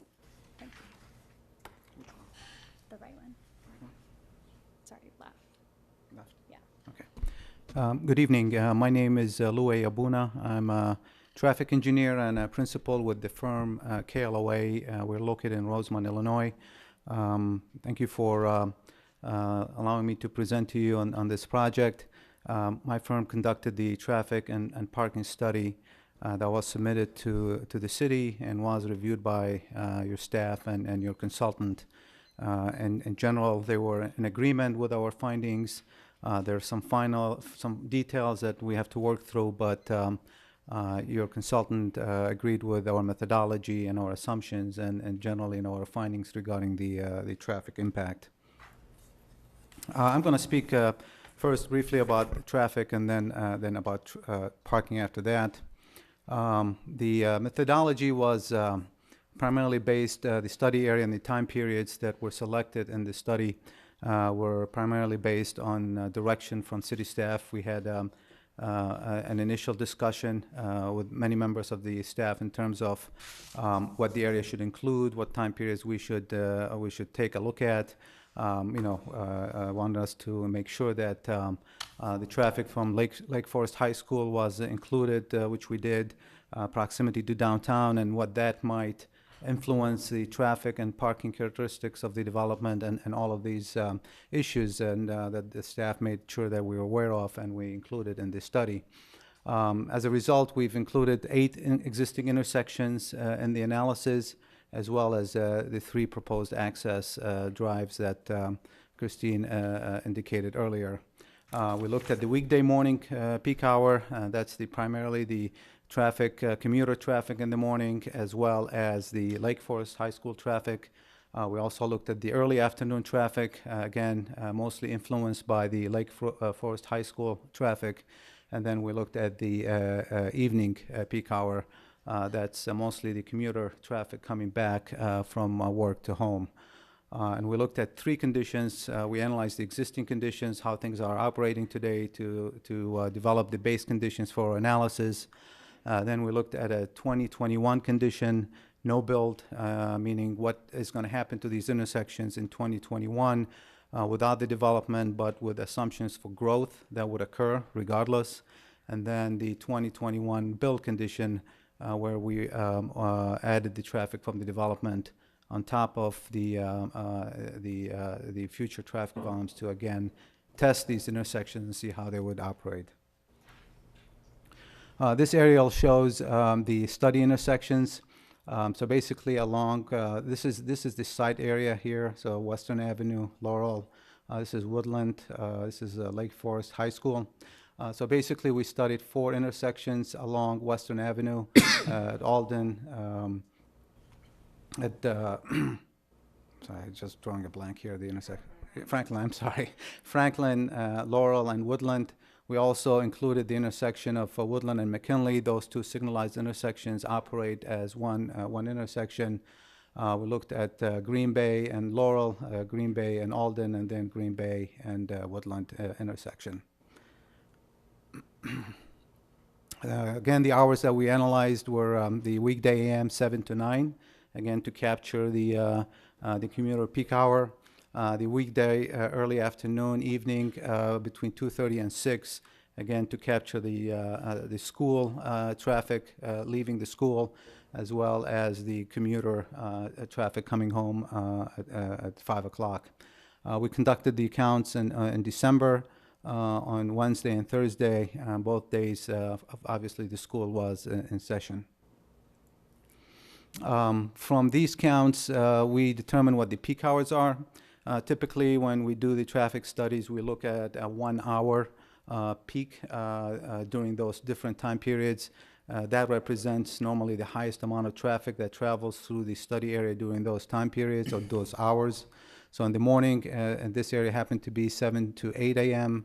In the early afternoon, the 3 to 4 p.m., again coinciding with the dismissal time for the school, and then the evening being the 5 to 6 p.m. Again, the weekday morning and afternoon peak hours captured the peak high school commuting traffic that mostly traveled through the intersection of Woodland and Western and Woodland and McKinley. So as part of our study, we conducted observations in terms of how the traffic is flowing through the study area. We analyzed those intersections, be it a signalized intersection or stop sign controlled intersection, to establish the base conditions and understand what the operations are, so we're able to look at the impact of the development and develop any mitigation measures if necessary. One of the first things we looked at is the intersection of Western and Laurel, being the intersection most proximate to the site, and our observations and analysis show that there were no queuing of traffic, no major delays or any congestion that would give us a concern in terms of the capacity or the availability of reserve capacity at the intersection. As far as the traffic traveling through the 2 signalized intersections, what we observed, and I'm sure the residents in the area are familiar with, is the surges that occur before the start of the school in the morning, and then the surge that occurs with the dismissal time. And during those time periods, we observed backups on Woodland, eastbound in the morning, as the traffic is trying to make it through the signal and make a left on McKinley to go north to the high school. And there is some residual backup on McKinley because of the some of the queuing that occurs internal to the school that spills into the intersection. In the afternoon, the reverse is happening. A lot of the queuing is occurring as traffic from McKinley trying to get to Woodland and pass through Western Avenue. What we saw is that, typical with any school traffic, those surges, can last 5 to 10 minutes. After that, traffic goes back to normal conditions. Even during the surges, traffic is able to go through the signalized intersection, albeit they may have to wait a couple of cycles in order to get through. But overall, the intersection during those hours operates at acceptable level of service. We rate intersections A through F in terms of the operation of the intersection, A being the best, F being congested, and this intersection we found to be operating level of service B or C during the different peak hours that we looked at. So basically, again, except for those surges during the school arrival and dismissal time, this intersection has been designed, has been coordinated efficiently to allow for that traffic to pass through it efficiently. Again, I'll just touch quickly with the access. I think you heard that already. We are going to have access on Laurel, about 200 feet north, on Western Avenue, 200 feet north of Laurel Avenue. This access drive would serve the apartment garage only. Traffic coming out of the garage will be under stop sign control, so we're not going to be stopping the Western Avenue traffic as a result of that. And then the condominiums and the single-family homes will be served by the north-south private road that connects to Franklin Place and Laurel Avenue. Again, this type of access is very good in terms of dispersing the traffic, and separating the apartment traffic from the condo and single family, and allowing it to disperse in different directions. I want to touch just a little briefly on the generated traffic, the estimated development generated traffic. Again, typically what we do is we use what we call trip generation handbook published by the Institute of Transportation Engineers. This handbook is a standard in the traffic industry, and it's accepted by agencies and the city of Lake Forest and your consultant. So we relied on that in terms of generated traffic for the different components of the project, from apartments, condominiums, and the single family. As you can see here, what we're showing is the anticipated amount of traffic that this development would generate during the different peak hours that we analyzed in the study. In the morning, for each type of use, it shows the in and out, and then I have at the last column here is the daily traffic. One thing to point out is in this traffic study, what we did is we analyzed the impact of the total trips of this development without taking into account any reductions that may occur due to the proximity of this site to the train station, to the downtown. We looked at the census tract data within a quarter of a mile of the train station that encompasses this area, and what we found is that 30% of the residents use public transportation. So we anticipate that the trips generated would be less than what we include in the traffic study, so we believe that our analysis is overly conservative from that standpoint. It's hard to see this figure, but I wanted to show this just to, again, demonstrate the study area that we have, but also the ability of the traffic to disperse into different directions. Traffic, for example, from the apartment building will have, residents will have the option of going up, going up on Western Avenue, using Alden to go north on Green Bay. That would be one path they may use. Another would be to use Laurel Avenue to get to Green Bay Road, or perhaps use Woodland to get to Green Bay Road, or some may opt to go south on Western Avenue, depending on their ultimate destination, to use that as a route. Basically, under all circumstances, the site traffic will not result in an increase of more than 4 or 5% at any of the study area intersections.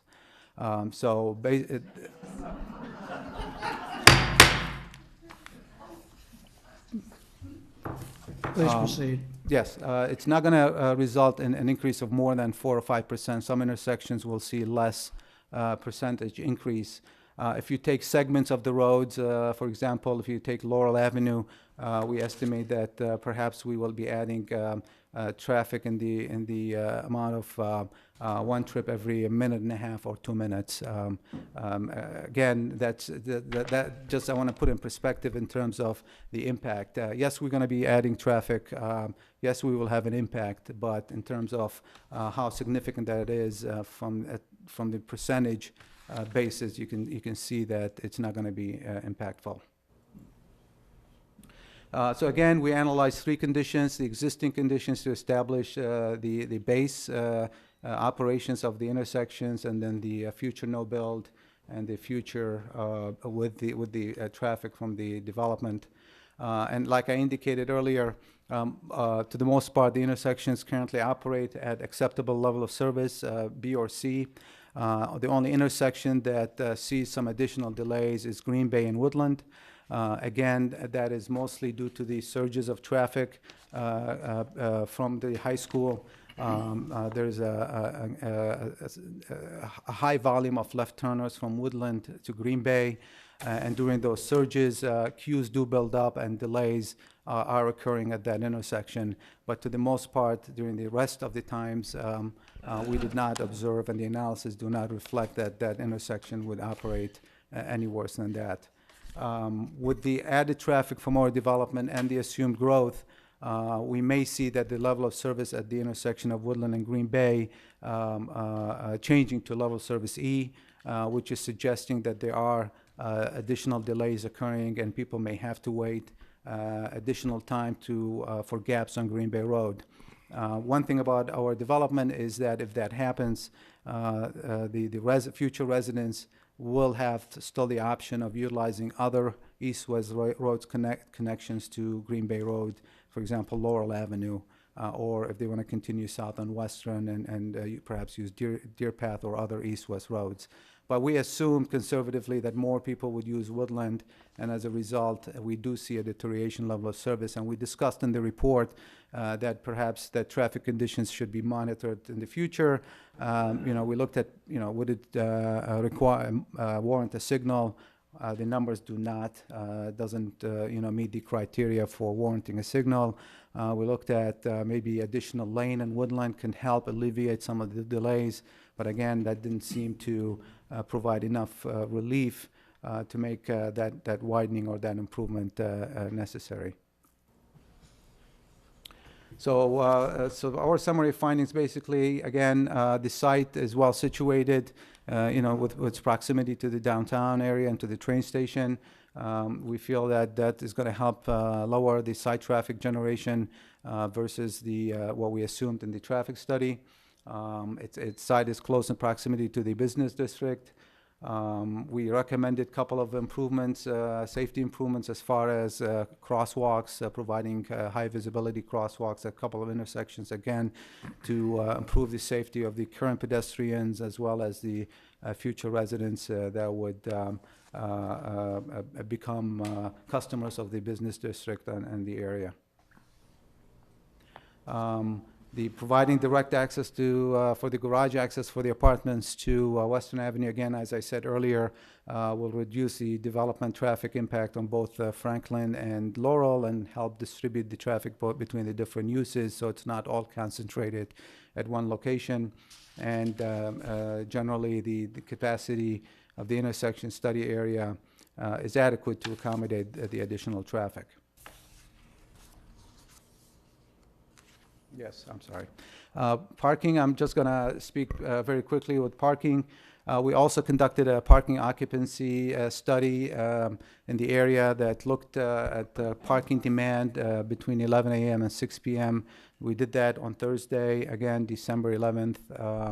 The study area included Western Avenue along the side frontage up to Thomas, and we looked at the section of Laurel in front of the site, as well as the north side of Franklin.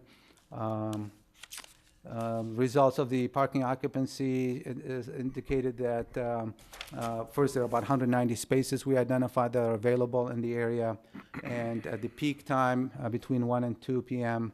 Only 39% of the parking spaces were occupied, so there were 75 spaces free or available. And then the demand during the 4 to 6 p.m. period was even less. 22%, only 42 spaces occupied. This graph shows the available parking spaces and the occupied spaces for the different segments of the study area for the 1 to 2 p.m. Again, it just shows the availability of parking. For example, in front of the site, the 7 spaces are occupied and 14 available, and so forth. Like Christine said, we're proposing 300 off-street parking spaces. For the apartments, will be a ratio of 1.62, condos 2.0, and the single-family 2.0. It's our opinion that those ratios are adequate. They do exceed industry standards, again, as published by ITE, and it's also consistent with other luxury apartment developments that are being planned or constructed in the North Shore area. The existing parking spaces, again, in the areas has only 39% occupancy, so there is sufficient available parking should that be necessary to accommodate any demand from our development or continue to meet the demand of residents and businesses in the area. We are providing additional parking on Western Avenue, 13 spaces on Western Avenue, 8 on Laurel, plus the 6 on the private access road. We believe those spaces alone should be sufficient to accommodate visitor parking. Based on our experience, you typically need about 10% of your supply to be 10% of the supply to meet your visitor parking, and that works out to be about the same amount. With that, I conclude my presentation. Thank you.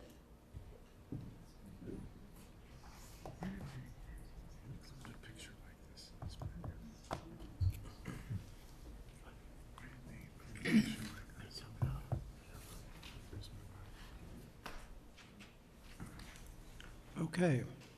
Let's move now to the identification of issues. Does that complete your presentation? Yes, yes. Okay. Thank you. Identification of issues by staff. Kathy? Thank you, Chairman Lay. I think the issues have been identified. I know there are many people in the audience that also want to speak, and they will speak to a number of issues. I just wanted to spend a couple minutes just reviewing again the role of the Plan Commission. This project is being reviewed by a number of different boards and commissions. Last week, this project was before the Building Review Board for an introduction, much as the Plan Commission heard in December. The Building Review Board heard much testimony.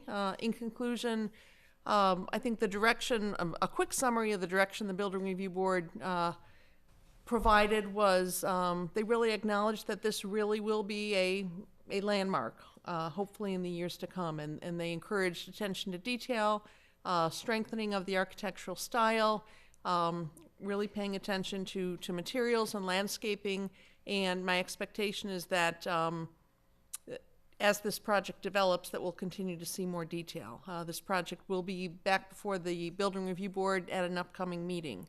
The Housing Trust Fund Board of the city has also met with the petitioners, talked through the inclusionary housing ordinance that the city has, and you heard some comments on that earlier today. So that board is also involved in the review of this project.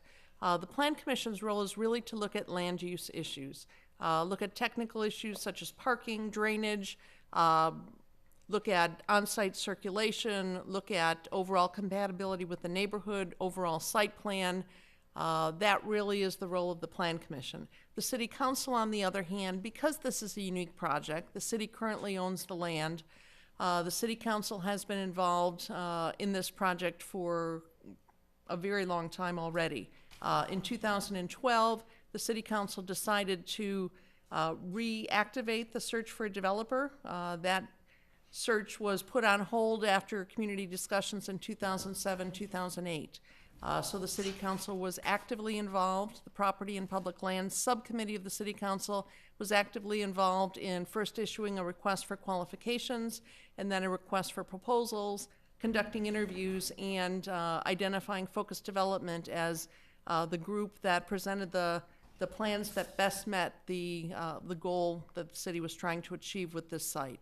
The financial aspects of this project, I know some commissioners have had concerns about and questions about those, some residents as well. The city has entered into a purchase sale contract with Focus Development. That sale has not closed. There are a number of things that need to happen. We need to move this through the entitlement process, clean up the site, various other requirements. But that purchase sale agreement was a document that the City Council was intimately involved in. They negotiated for several months on that agreement. In fact, the city council brought in an independent counsel to review the financial aspects, to have a fresh eye on that. So I just wanted to, although that information isn't something we can disclose at this point, the terms of that contract will not be made public until the sale of the property closes. I did want to at least put the information out there that the city council has spent a great deal of time looking at the financial aspects. The city council acknowledged that this project still needs to go through the public review process, and that agreement that was entered into acknowledges that this process is part of how we get to the closing on the property. So with that background, I will just turn it back to you, Mr. Chairman, and be happy to answer any questions. I will finally say that, as you mentioned, I think tonight we want to leave this meeting with some clear direction from the Plan Commission.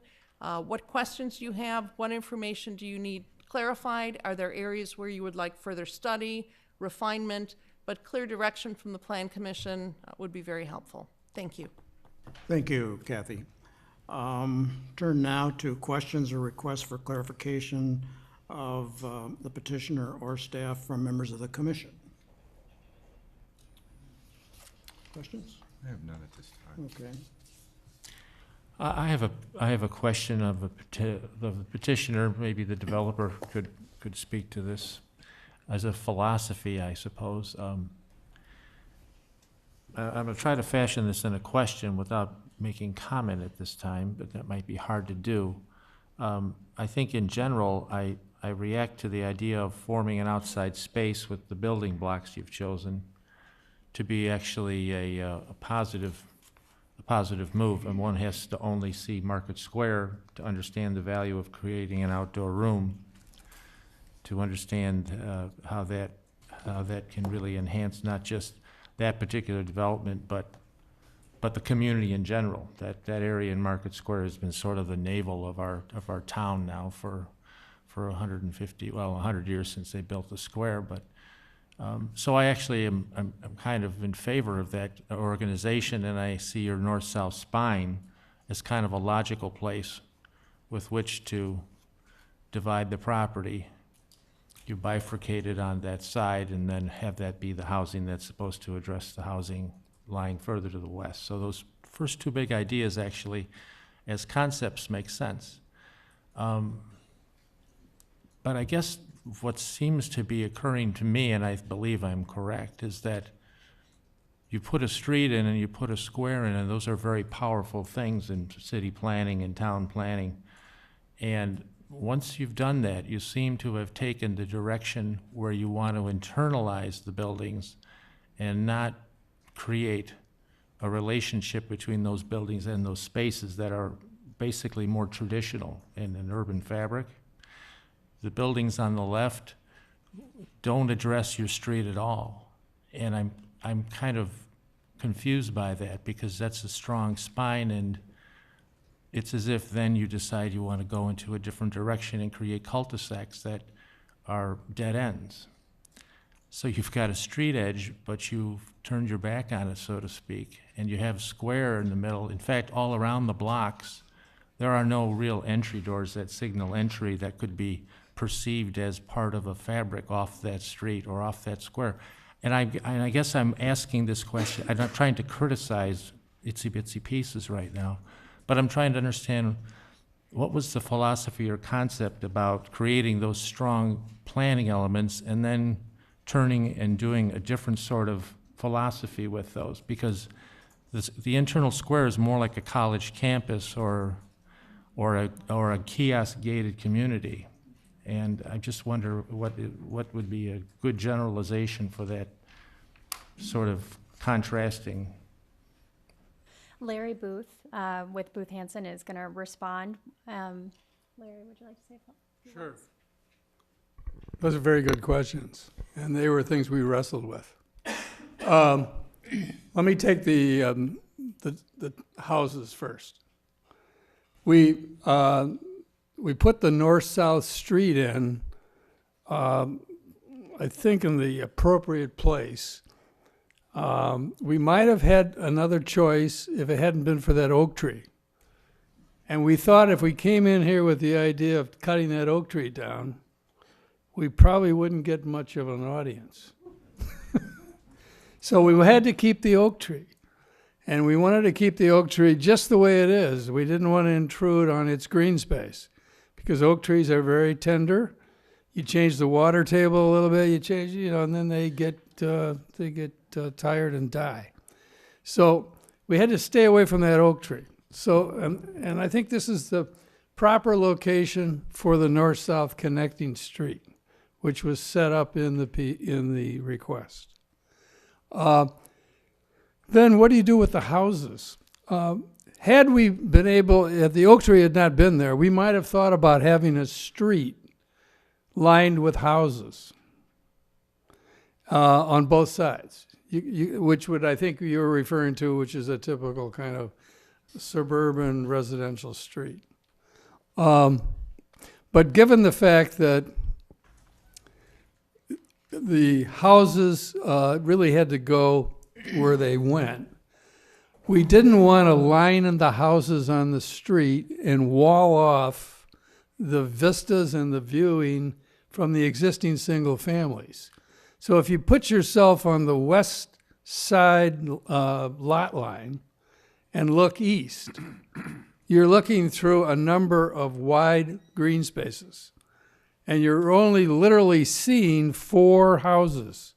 Now, Larry, which way are we looking? You're looking from the existing lots to the west? We're looking east from the existing homes, on the other side of our west property line. The neighbors to the west. The neighbors to the west. Okay, and how many neighbors are actually there? There are 4 of them, I think. There's 4 houses? There may be 5. I think 4 or 5 houses. Okay, so you basically decided the fate of that whole side of your street by 4 houses that would be side views, not their front views. That was the idea. And the other idea, we didn't want to have,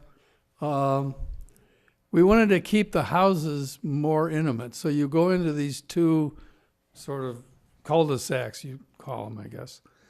And there are 3 houses on either side. So it's very intimate.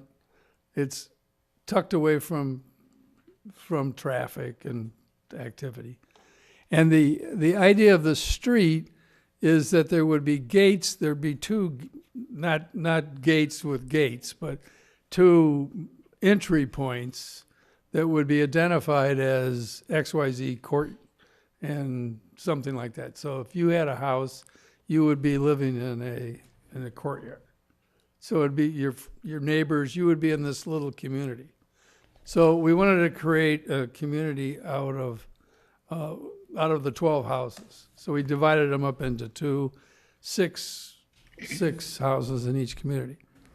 Then on the apartment buildings, it really has 2 sides. Larry, I understand and I can see it when I look at it, but Yeah. what I'm asking this question is, by doing what you just explained that you've done, you've internalized, you've privatized, you've basically had these things do other than what that north-south street would generally have it do. I'm talking about the overall fabric of Lake Forest around this area. If you just go, you can't talk about the south side of Laurel because it is what it is. Well, but if you yeah, go I was going to say the other side of Laurel. Yeah, well, is, you know what? That's not the normative condition. If you just simply go to the next road south, Atteridge, which is more of the historic area in Lake Forest and all around it, you'll have a grid of streets that create neighborhoods that people can walk down a street and point to a house 30 years after they live in it and say that they lived in it. But I want to know why you put the spine in, the square, and then you've decided to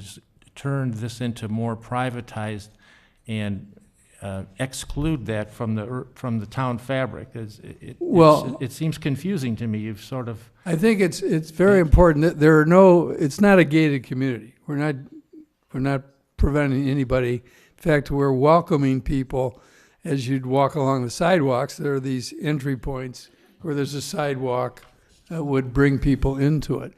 But each one of those buildings has 2 entrances, one on the outside and one on the inside.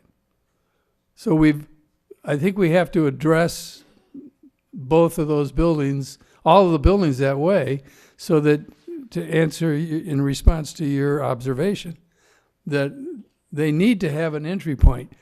And what we're going to take a clue from Thomas Jefferson's University of Virginia. We're working on this now, and we'll be able to show it in a couple of weeks. Each one of those entries will have a different character, will have a different identity. It won't be rubber stamp with a number. It'll be a different character in the architecture. So and as Christine pointed out, there's an awful lot of green space on the outside. In fact, more on the outside than on the inside.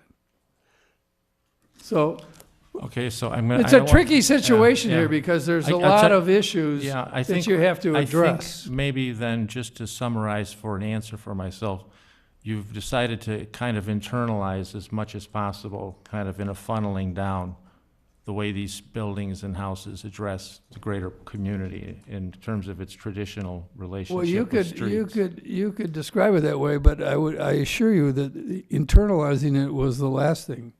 We wanted to connect to the surroundings, and what we were looking at was what's the surroundings. On the north side of Franklin, there's an apartment building that is the same length as the one we have on the south side. So there's a echo across the street there. We put the single-family houses near other single-family houses, which seemed appropriate. Mm-hmm. And then on Laurel, it's a little bit of a mixed bag on Laurel. You've got a number of apartment buildings on the south side of Laurel, and we have these slots that are slots. You can see the street slot and the slot between the two buildings that kind of echo that. And then we moved the building along Western way to sort of open up that commercial building at the corner. So you may read it that way, but I assure you that was the last thing. We didn't want to make a fortress. We didn't want to make a gated community. That was the last thing that I thought the RFP asked for. Okay, I think it's good to move on now. Yeah. Tim? If I could ask Mr. Abuna, currently there are some cars that are parked where the southernmost condominium building is going. I presume they're business parkers in the surrounding buildings. Have they, and I don't know how many cars there, so I won't guess, but many. Have they been included in your analysis? Are you familiar with where these cars park now? It's a temporary lot that's on your site, and there are many cars that are parked there daily. And does it have any impact on that peak hour being 1 to 2, which I also find surprising that that's the peak park time there? If you could address that. Commissioner Henry, it's probably better for me to respond to that question. When the city left that site, we were approached by businesses in the commercial building on the south side of Laurel with a request for temporary parking. And so the city does have a short-term lease. In fact, that lease has been terminated, and due to the weather, a month ago we have extended the permission to park there until April 1st. When the grill was initially, the grill restaurant and the other businesses there were originally approved, there was a lot of discussion about employee parking and a recognition at that time that, like all other areas in the central business district, that employees would need to park remotely off-site. So the employees that currently park there will be returning to park on the east side of the railroad tracks in the Scott Street or McKinley Street lot, which is where they parked when the city was actively using that site. That was part of the early discussion. We have over time shifted the high school students who park in a portion of that lot. We have shifted them south and identified, I think it's 36 spaces at the northern end of the lot, closest to the Laurel and Western Avenue area. The city also, every year, we look at the usage of that entire parking lot there on the east side of the railroad tracks and determine whether we want to continue making those 47 parking spaces available to the high school. So there is flexibility there. We know we always have empty spaces there. So that really is the city's issue. There is no commitment to provide parking for private businesses on this site. As you heard, there will be some increased on-street parking, which is really intended for customers of businesses and short-term parking for residents or guests. Okay. Okay. Okay, I just have two brief questions because I'm anxious to get to the public hearings. I'm sure the public is as well. First question for Ms. Kolb. Did I hear you correctly that all units other than the single family are going to have 9-foot ceilings, Yes. floor to ceiling? Typically 9-foot clear in the units themselves. Okay. Yes. And then you mentioned a couple of other numbers about building heights. I heard you that the 3-story would be 39 feet to the peak, and that the 4-unit is 52 feet. Is that correct? So the building heights for the 2, 3, and 4-story buildings to the parapet are between 26 and 49 feet, and to the top of the ridge of the gable are 39 to 62 feet. Explain to the top of to the peak of the roof? Yes. Okay, thank you. Then what about, did I hear correctly that the peak of the 4-story apartment building would be 52? 62. 62, okay, thank you. That's why I 62. asked the question. Okay, then my question for Mr. Albuna, if I may.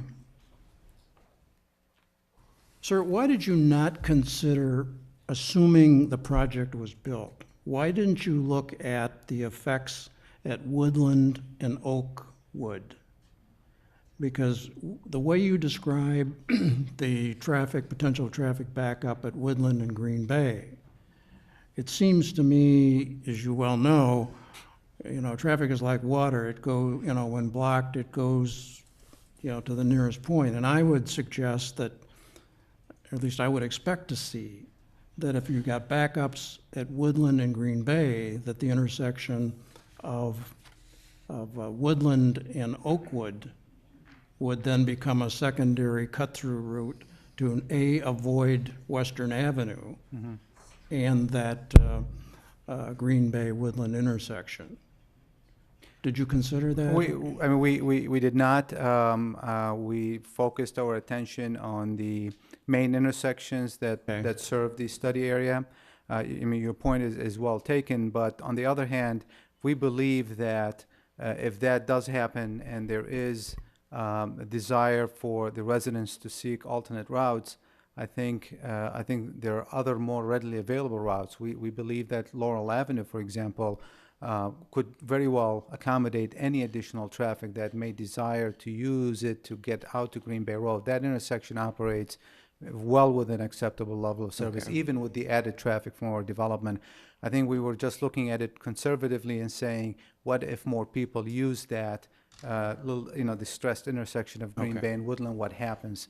I think that Laurel Avenue could very well be able to absorb any additional traffic that may use that route. Okay, thank you very much. If I may, just. Go ahead, Yeah. one last. Mr. Chairman, I'm sure I'm going to have a lot of questions with respect to density, height, logistics, pedestrian egress and entry, parking, et cetera.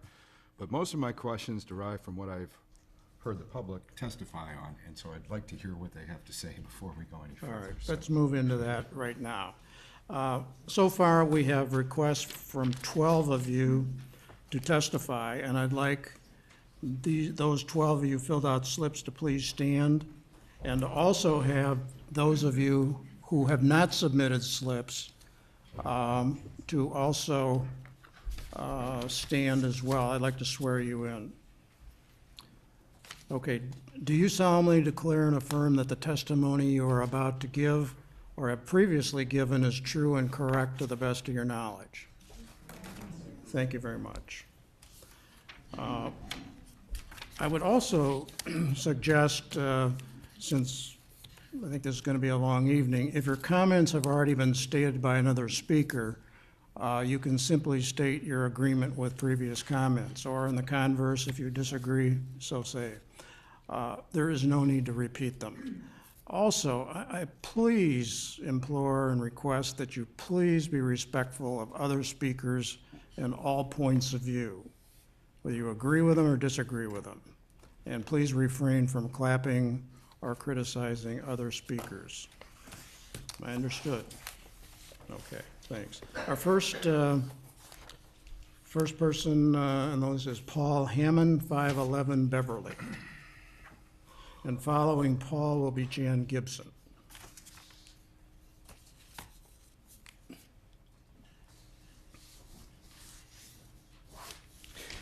Paul Hammond, 511 Beverly. How will the quality of my life and the quality of your life be improved with the approval of this plan? The aldermen tell me there are two main reasons for this development. The first is that the land has to be remediated. The city of Boston wanted to dump their snow in the ocean this year, but the Environmental Protection Agency believes that snow is a hazardous waste because snow contains dirt, salt, sand, highway de-icing chemicals, antifreeze, motor oil, and products of a car exhaust. So even if the city of Lake Forest remediates this site this year, wherever the city dumps snow next year will become a new hazardous waste site. The second issue is the future revenue stream generated by the property taxes for the 175 living units. If you believe that argument, then you should allow for all subdivisions of 10 acres, including the one you approved tonight, in Lake Forest to build 175 units because of the future revenue stream they will generate. There's a subdivision on Wesley Road and a subdivision on Green Bay Road that are both 10 acres. And if you really believe in the concept that these revenue streams are good for the city, then you should allow all 10-acre sites to have 175 units. I happen to believe that the property taxes pay for operating costs and that property taxes are not free money. Let us address the qualities of the site. The municipal building on Laurel could be renovated by the Lake Forest Historical Society and used by them since they are moving out of their existing facility. The brick garages that were recently built can still be used for stall storage, hockey fencing for West Park, and other city storage needs. Let us address the amount of money invested in this site. The city spent $8 million for about 3 acres about 10 years ago. Based on that fact, the 10 acres should be valued at $24 million. When you add the money paid to Tesk Associates, the money for the remediation consultant, the $800,000 paid for the last house on the land a few months ago, the cost of the actual remediation, the city will have almost $30 million invested in this land. If I invest $30 million in the site, then I want to keep it. I know that Focus Development is not going to pay the city anywhere near that amount. Another point, I believe that the city impact fees are too low. I believe that the impact fees for this site should be almost $20 million higher than the city will receive through the tax increment financing. This is evident by the fact that 50 years ago, I could water my plants in the yard on any day. Today, I am only allowed to use water 3 of every 7 days, less than 50% of the time. On July 4th, when I want to use the beach, I don't want another 175 people there making it difficult to find a place to park and to be using the other amenities I came there to enjoy. So between the $30 million invested in the site by the city and the $20 million short on impact fees, I believe that the residents are about to lose $50 million on this deal. I'm asking you not to approve the plan and maintain my quality of life in Lake Forest that I've enjoyed for the past 56 years. Thank you very much for your time. Thank you. Jan Gibson. Following Jan will be Diane Karzis. Hi, I'm Jan Gibson, 59 East Franklin Place. I own one of the 4 homes bordering the west side of the Laurel Western property. When I moved here in 1995, I was the new kid on the block and pretty much still am. My immediate neighbors are still living there, and most of us are involved in the community. What a special place to live. Over the years, there have been changes to the neighborhood, new condos on Laurel, a restaurant. When we knew the property was going to be developed in 1999, I had images in my mind of single-family homes, townhouses, row houses, cluster homes, few apartments, maybe a couple of low, 2-story elegant condos. Tonight I'm facing my worst fear, and I'm really sad.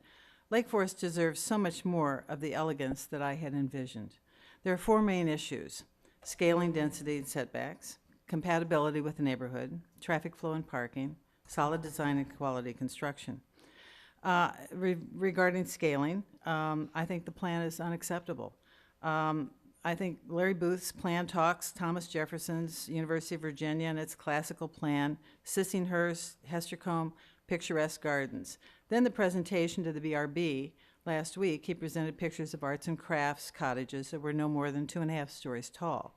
This is a list of cultural references du jour. Our neighborhood of 1-story ranches is much closer to this concept than the proposed 62-foot tall apartment on Western. My little cottage ranch is 17 feet tall. So are some of my neighbors' homes. I've had sympathy in the past, in the 80s, for all the residents, as I've watched on Lake Forest television talk about the McMansions sprout up next to these homes, engulfing them. I feel that way now. The whole neighborhood feels that way, even the Crystal Pointers with 3 stories, and those residents on Laurel. We were told in 2007 during the Tom Warsh discussions, when the density was determined, that we were not to talk about stories. We were to discuss only height. So no comment on the 3 stories. Well, due to the fact that these buildings are not 3 stories, rather there are 3 stories plus a gabled story, making them 4 stories, or 4 stories plus another gabled story, making it 5 stories, I now agree. We should be talking in height. Crystal Point is 32 feet, and they couldn't even get a variance at the time for a gable, thus they have flat roofs because of the city ordinance. Now we have Crystal Point with 32 feet and the proposed apartment complex at 62 feet, nearly twice the height. This will dwarf the entire area. It is so not Lake Forest. Compatibility. Because of the poor scaling, this ruins all compatibility with the neighborhood, even the condos on Laurel. The apartment is the highest, most obtrusive structure in all of Lake Forest in terms of the design, and looks very institutionalized. I was asked to give alternatives to the plan at a recent meeting. They are as follows. Number 1, the Olmsted Lane, which they're not calling Olmsted now, and obviously it was a wrong name. Olmsted never drew a straight line, and that road is definitely straight.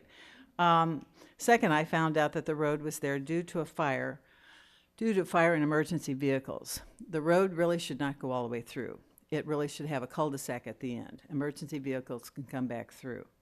It's invasive to the neighbors on Franklin, Burr Oak, and Thomas, since all roads lead to Western. Build a cul-de-sac and at the end.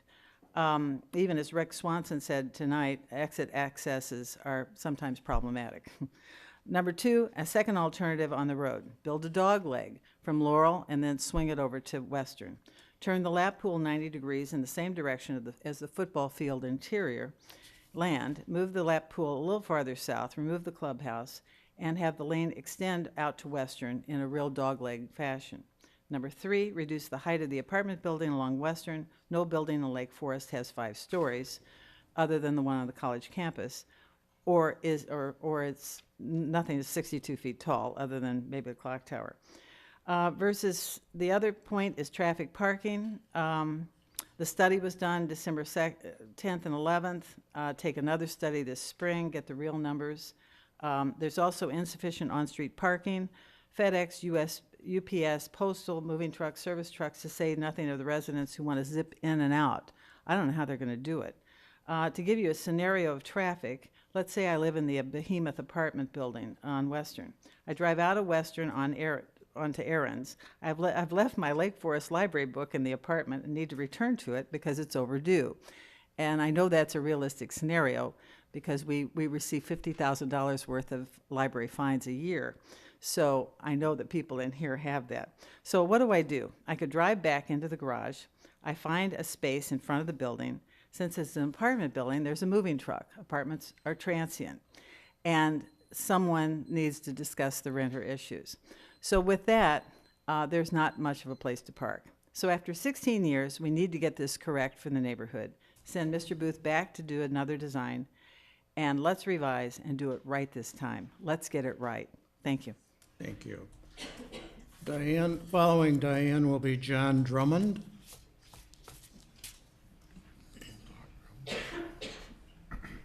I'm Diane Karzis, and I live at 140 East Franklin. There is no question that the municipal property must be developed. And at this time, indicators all point to the fact that it is a well-supported concept. However, the plan as presented by the focus group is unacceptable in many respects and needs to be redone. You're going to keep hearing that from us over and over and over. I fear, however, that this 140-unit project may be cast in concrete, and that all we, the concerned neighbors, will be allowed to do is tweak and upgrade minor parts of that plan. Since it is unlikely that there will ever again be a 10-acre parcel of land in the center of Lake Forest, the development of this piece of property must be without flaw.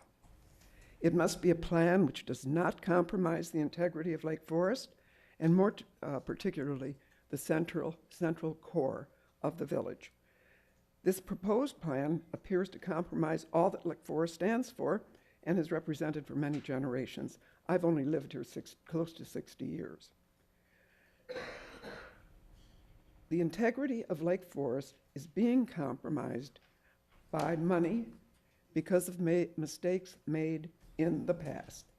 It is time to leave this mentality behind and go forward with a plan which is both fair for the developer and appropriate for Lake Forest. Other ways to provide the revenue figures which the city badly needs must be found, even if it means raising taxes. I'm neither an architect nor a developer, but as a starting point, I would suggest the following sort of a plan, and it provides 75 units rather than the proposed 174. 11 single-family homes built on half-acre plots, 5.5 acres. 24 townhouses built in rows of 4, be 6 structures. 1 40-foot condo, or if need be, it has to be rental, and I question that. Three stories, and I don't have the feet for that, but 3 stories tall, complete. The resulting 75 units, rather than a proposed 174 units, would be consistent with Lake Forest, its needs, and its neighborhoods. It would also minimize the impact of traffic going in all directions. The focus group, Larry Booth, Mariani Landscape Company, are all outstanding companies which do beautiful work. Done on this proposed scale, the redeveloped municipal property would certainly show their talents and be a wonderful and appropriate and long-term addition to our community. Thank you. John, and then following John will be Rami Lopat.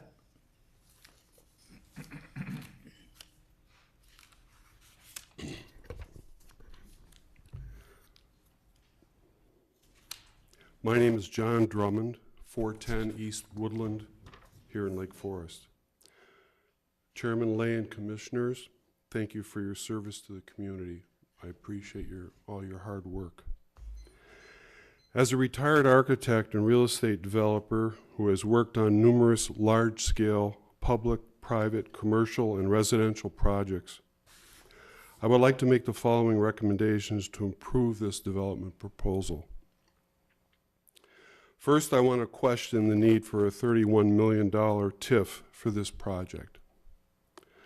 Second, I believe that because the City of Lake Forest, meaning we, the taxpayers, are the owners of this property, it puts greater pressure on all of us to get this development right, as you recognized in December.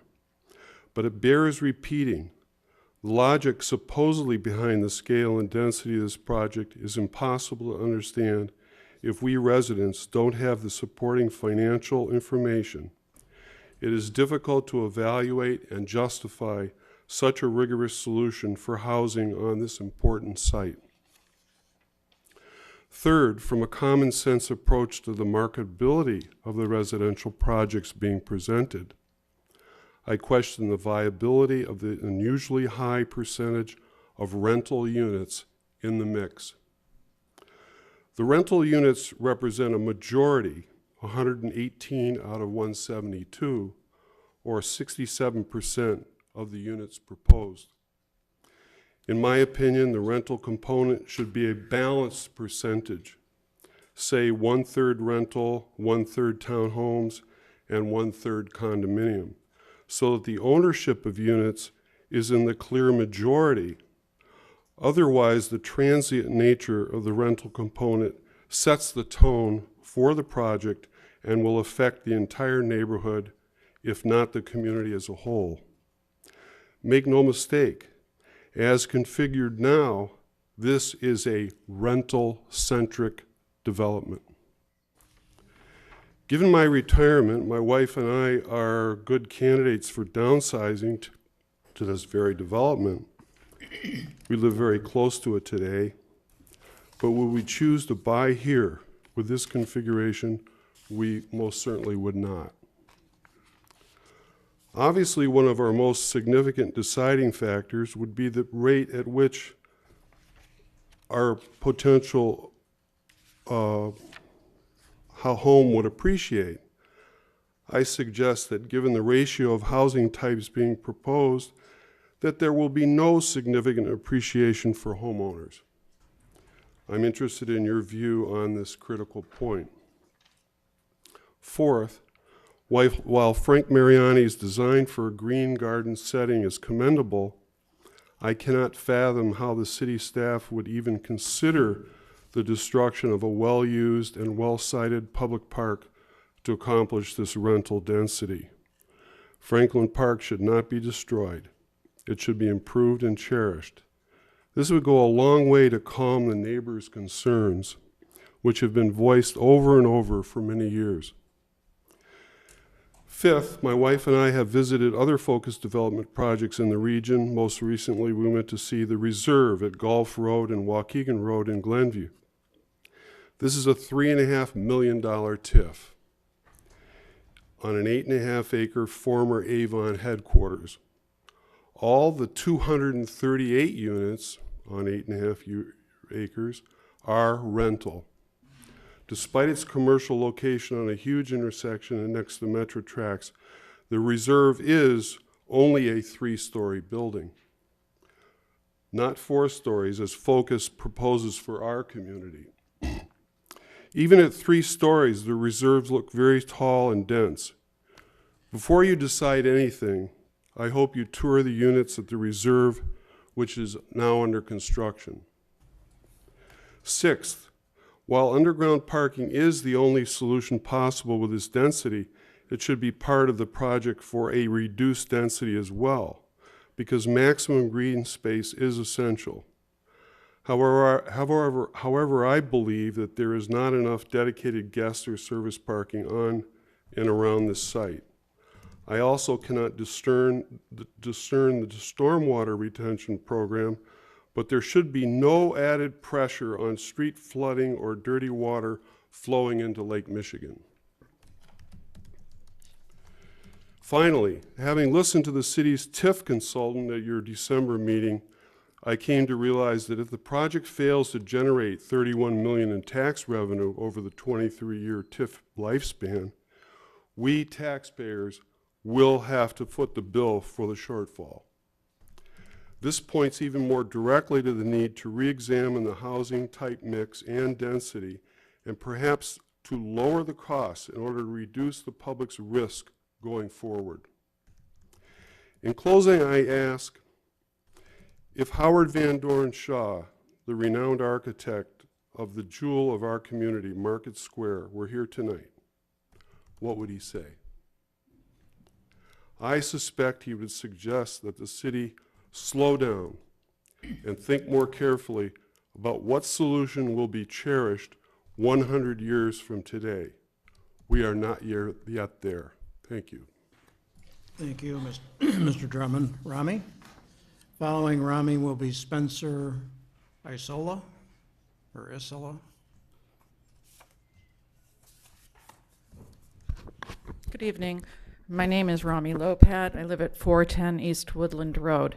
This project is located just 9 houses away from our house, so I consider this my neighborhood. I walk it, I drive it, and I patronize a business there on a weekly basis.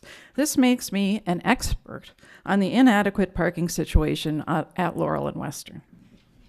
As a matter of fact, just yesterday, a 10-wheeler Cisco truck and the lobster delivery truck used up the entire westbound lane on Laurel for well over 45 minutes. But I digress a bit from my main points. Because Lake Forest's strategic plan is being used to justify the density of this project, I think you must also use the strategic plan to understand if this project, as currently conceived, enhances our community and safeguards our character as the strategic plan charges. For the same reason, the strategic plan should also guide the site plan, landscape and sustainability choices for this project. In this project, there are 118 rental apartments out of 172 total units. Focus calls them, quote, luxury apartments.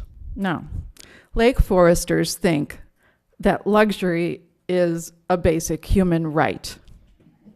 We set a high bar. But luxury conveys not only granite countertops and individual washer dryers, but spacious interiors and enjoyment of private outdoor space, aka balconies. I'm pleased that Focus will include 20 1- and 2-bedroom apartments for people who earn between $40,000 and $69,000. These are our postal clerks, our teachers, our paralegals, HVAC technicians, and my personal favorite, computer specialists. The larger goal, of course, is to have these professionals want to stay in our town for a really long time. They should stay for their whole career, and they should retire here too. But if a 1-bedroom, oh dear. Oh, thank you very much. Kathy probably does it better than I do. Document camera. Document camera? Yes. Thank you. There you go. I think it just needs to be adjusted a little bit. Can you help me with that too? I think the lamp is burned out. I think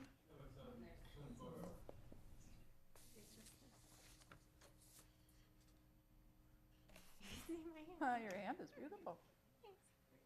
If I put something underneath it? Sure. They were having trouble with that earlier too.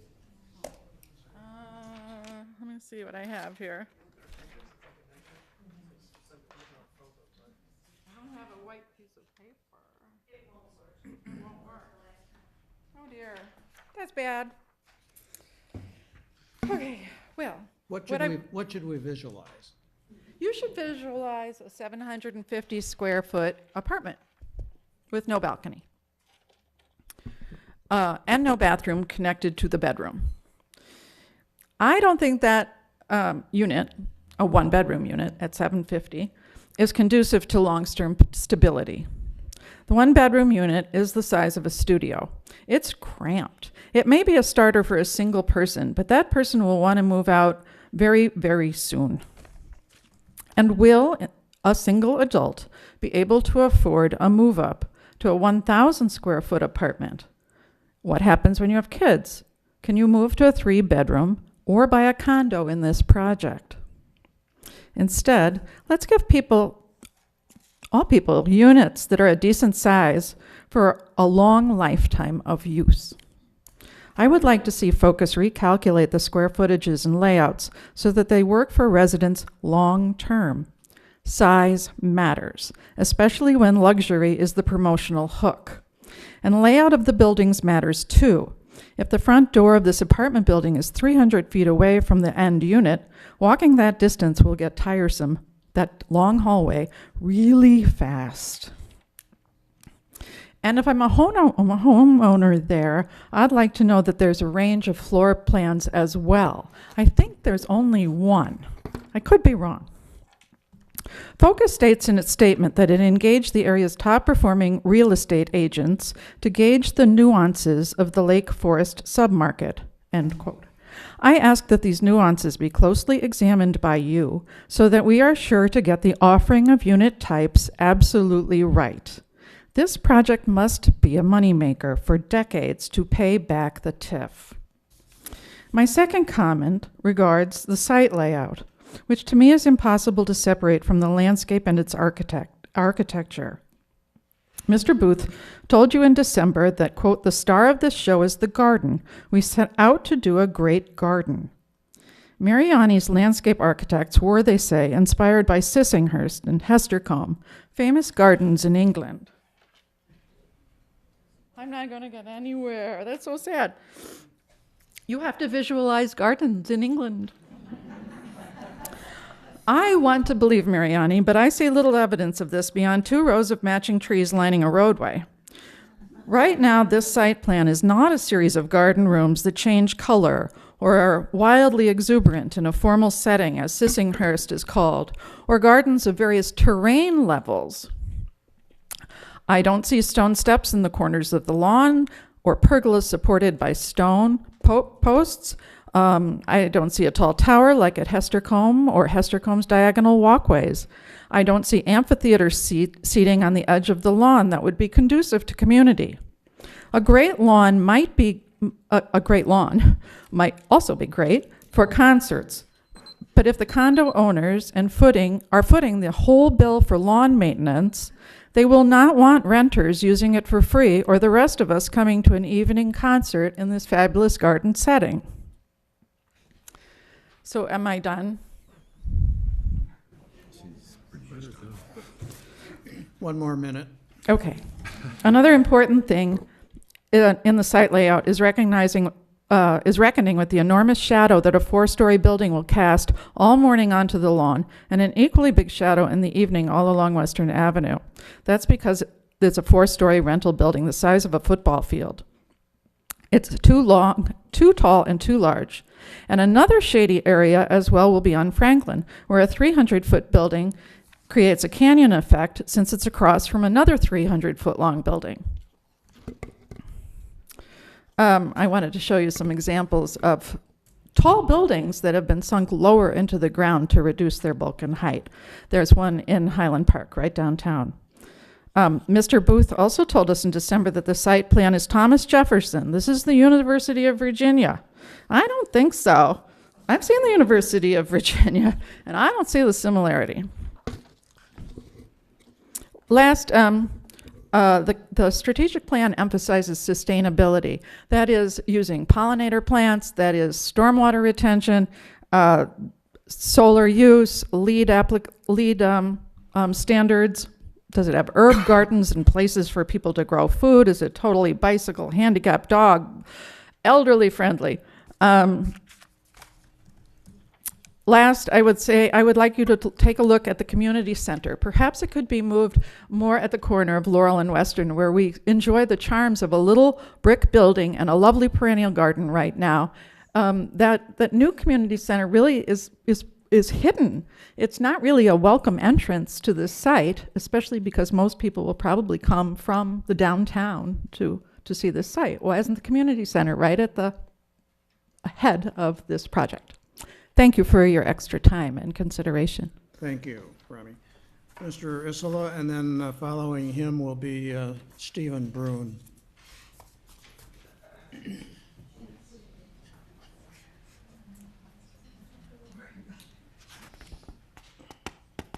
I am Spencer Isola, and I live at 1026 Northwestern Avenue. I've lived here in Lake Forest for over 30 years. And when I first came to Lake Forest, and even before, I was quite taken with the beauty of the community. Over the years, I, like you, have had an opportunity to walk and drive the many beautiful tree-shaded streets. And they are filled with beautiful homes, some 50 and 100 years old. Those homes were beautiful when they were built 100 years ago.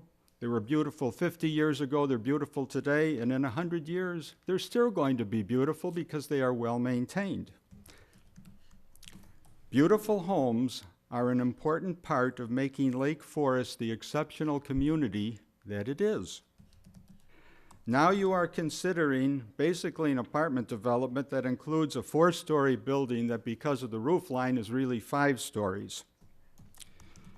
Well, the 4-story apartment building must be reduced in size. It's too big. It's too massive. It doesn't fit in. Second, the elevations of the other buildings must be redesigned to a higher standard because they are too plain and look as though they were designed for a modest income community.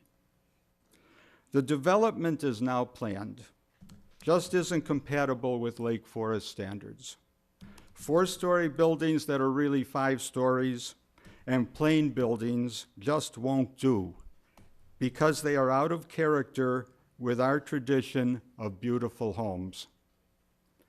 Here's one last point. I live at Regents Row, and I can assure you that when we exit our driveways at Regents Row, we do so with extreme caution because we can't see the cars coming south on Western Avenue because of the parking that is on Western Avenue. I've had several near misses in accidents, and so have my neighbors. Now, the city realizes that this is a high traffic area because they put in a stoplight not all that long ago, as I recall.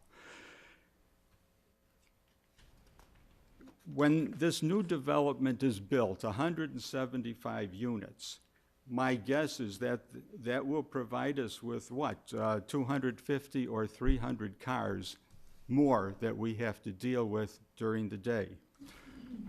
So, gentlemen, I urge you to make your decisions carefully because what you decide will impact Lake Forest for the next 100 years.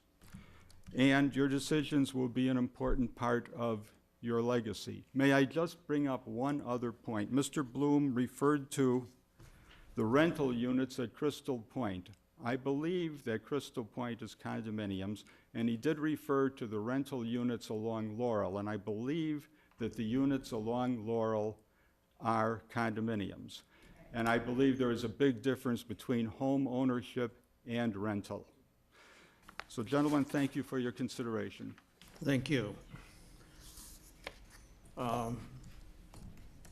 Following Mr. Bloom will be Linda Van Eckhout. Thank you. My name is Stephen Burrow, and I live at 1261 Burr Oak Road. And I handed each of the board members here some notes I was going to read from because I had some details in here which I normally don't include, but I felt it was appropriate. However, because of the package that was distributed today regarding what Focus was going to present, everything kind of got mixed up, at least from my perspective, and I had to make a lot of kind of changes on the fly. So before I really start, I'd like to make a request of the board that when the petitioner is going to appear, and it's going to be a development of this nature with this many people attending, that they are to provide their materials 3 business days prior to the meeting, because that gives all of us who are attending and want to comment an opportunity to go over them in some kind of detail so that we can stand up here and sound at least informed and intelligent, all right? Also, one quick aside, clearly density is in the eyes of the beholder. Witness the folks that were on earlier, 16 units in 30 acres of property. We're talking 172 units in 10, okay? So 1/3 the property, 10 times the density. All right. As I've stated previously, I'm very concerned about the density and scale of this development. Rather than simply complain, I'm going to take Bob Kiley's advice and offer the following suggestions for changing the current plan. I've tried to do this with some realism involved. Number one, swap the locations of the rental building designated C, which is this one here. All right, that's building C, all right? Take that building and move it to where the condos are over here, and move the condos to where that building is over here. That will reduce the canyon effect on Franklin. It will reduce the length of the building somewhat, allowing Focus's comment that they've saved Franklin Park to actually be true, okay? In addition to that, reduce the number of stories on the rental units, which are now here, from 3 to 2, all right? Number 2, reduce, okay, I got that one. Reduce the number of stories of the rental building designated D, which is this building here, from 4 to 3. This will reduce the mass. It will provide at least a little less scale. All right, would I like it to be 2? Of course I would, but is that realistic? Perhaps not. And then, along with what Jan mentioned, this road right here should dead end right here. There's no reason for it to go to Franklin, because I can tell you that the people living here, there's no reason for them to go to Franklin, none, because all they want to do is go to Western, and if they want to go to Western, they want to go to town, and they're going to come out here, or they're going to come out on Laurel, and if they want to go to Green Bay, they're going to come out on Laurel. They're not going to go through here, over to Western, up to Alden, up to Green Bay. Doesn't make a lot of sense, okay? Buildings C and D are simply too large in scope, need to be reduced dramatically. Now, this will reduce the number of rental units also by about, if I have my numbers right, 34, excuse me. So we'll reduce the number of rental units, which I think is something that we have to do. In addition, I have the following questions and comments. Not having heard the traffic study and the parking study prior to arrival today, some of my comment is not necessarily valid, but I really don't believe 2 days is enough. December 10th and 11th is hardly a good representation. That represents 8/10 of the number of business days in a year, all right, which I don't think is really satisfactory. I also don't think that Thursday is the right evening to be measuring parking in this site, because Thursday isn't exactly a go-to night for going out to dinner. And it's the Laurel Grill that really packs those parking places in. And I can tell you, because I live here, that on a Saturday night in the summer, there isn't any parking available there. And then I would also question the 191 parking places in the vicinity. What is the vicinity? If the vicinity is east of McKinley, or east of the tracks on McKinley, this is not the vicinity. People that live, and maybe not live, excuse me, people that are going to visit the units that are being constructed are not going to want to park over there when these a very limited number of spaces are available, at least in my opinion. So I question the validity of saying that there's 191 spaces that are in the maybe in the vicinity, but not realistic. Number 2, I haven't seen any study done regarding drainage, and drainage studies are a city code requirement. Number 3, the current plans call for X number of units. Oh my God. All right. I agree with John on the rental units. I will also tell you that there's a significant potential that they could reduce the value of our property. See City Code Section 150.137, subsection A, subsection E, subsection IV. All right. How does Focus intend to provide adequate noise abatement for the properties built along the railroad tracks as required in the city code for anything that is built along the tracks? This thing is right across the street from the tracks, and I can tell you I live on Burr Oak, and I can hear the trains all the way through Crystal Point, as well as the trees that we have in our property in the back. And I also, well, we've talked about targeted buyers and renters and all the rest of that. A couple of things. The comment was made by Mr. Booth earlier that he didn't want to build a fortress. That is exactly what this is. You've got a giant building here, an even bigger building here, and a big building here. This is a fortress by any definition. This is not a Lake Forest development. It may be great for Morton Grove or Des Plaines or even downtown or even in Chicago, but this is not what Lake Forest is about. This is not why I moved here from where I lived. Thank you for your time. Thank you, Mr. Bloom. Following Linda will be Emily Watts. Yeah, hi, everyone. I'm Linda Van Eckhout at 1230 Northwestern Avenue. I agree with so many things that have been said prior.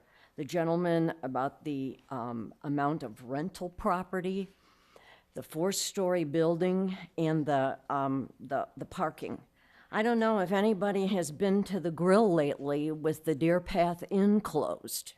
And that's recent, that's only a month. Oh my God. You know, you're talking about 192 places, but starting where? And another thing I'm concerned about is I'm a walker. I walk from Crystal Point. Will there be sidewalks, city sidewalks around this property? Because I have this vision of myself being flattened any place along this area.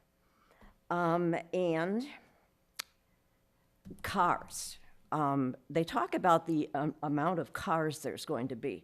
Well, the access road in the back, the ingress and the egress, I count the houses, and the two condo buildings are going to go to that access road. And that roughly would be about 108 cars just to that access road. And the thing is you're talking about just a car. You're not talking trips. I take 2-3 trips sometimes per day. I just asked one of my friends how many times she was gone yesterday. She said 5. So that's 10 trips. So I think that that's something that we have to look at is I don't want to be flattened at Franklin. Thank you. Thank you, Linda. Following Ms. Watts will be Mary Lynn Firth.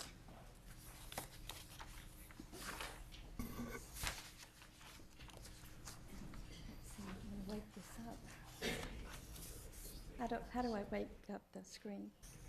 Do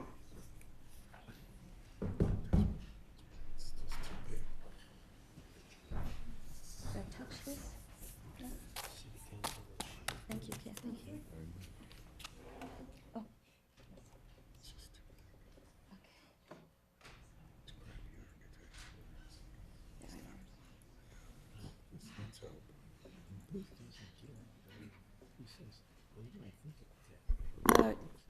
Chairman Lay and members of the commission, my name is Emily Watts, and I live at 1230 Northwestern Avenue in Crystal Point condos. I believe there's a concern in terms of traffic, basically, the intersection of Franklin and Northwestern Avenue. And the condos are at the corner north of the proposed development. They're not apartments. In fact, our most recent sale in the Building 5 was $400,000. Who needs to use Franklin Place? Well, Lake Forest residents and the public who use Franklin Place on a daily basis. Burr Oak, 140 Franklin Place East, 90 Franklin Place East, and 1230 Northwestern Avenue. Let's see if I can get this. Oh, no.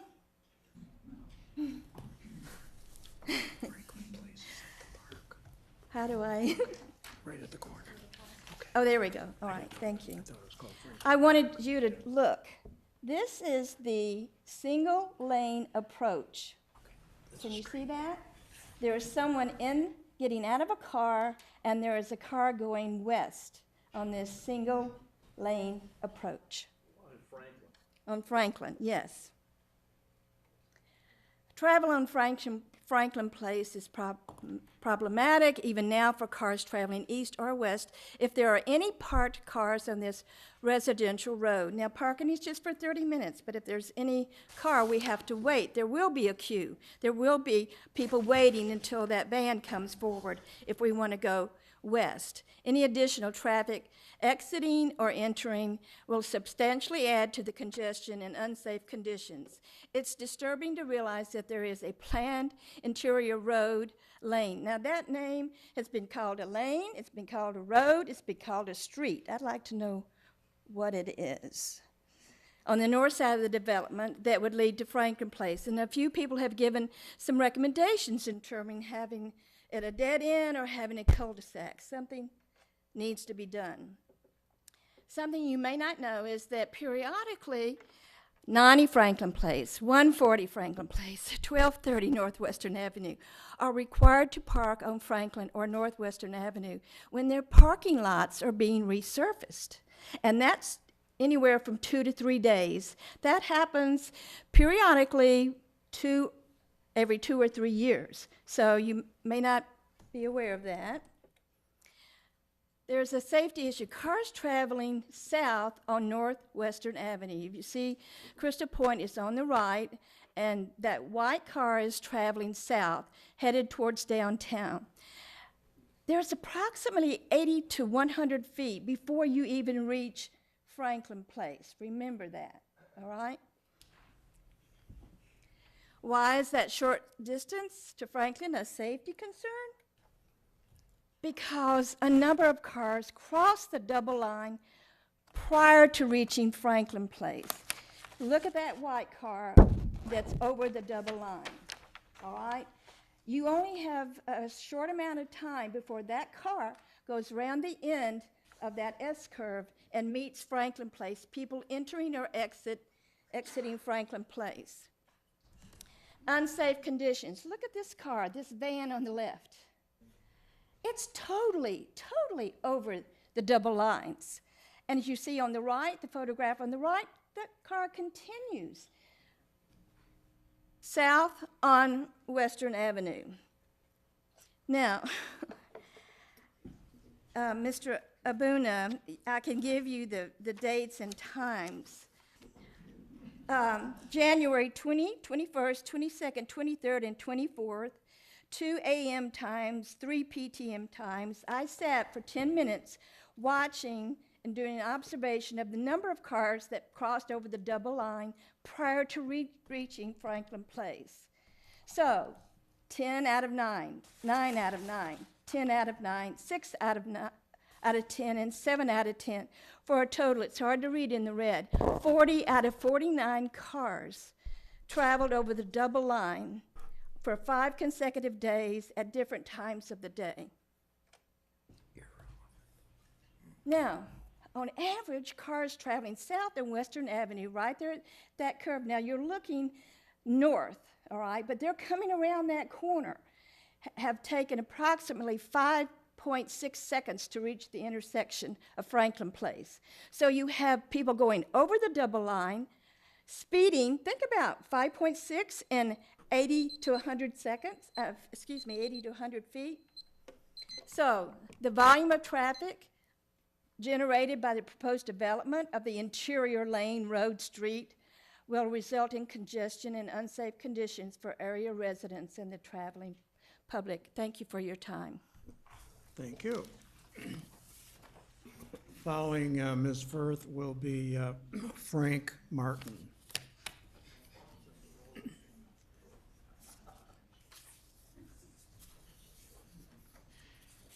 Hello, I'm Mary Lynn Firth.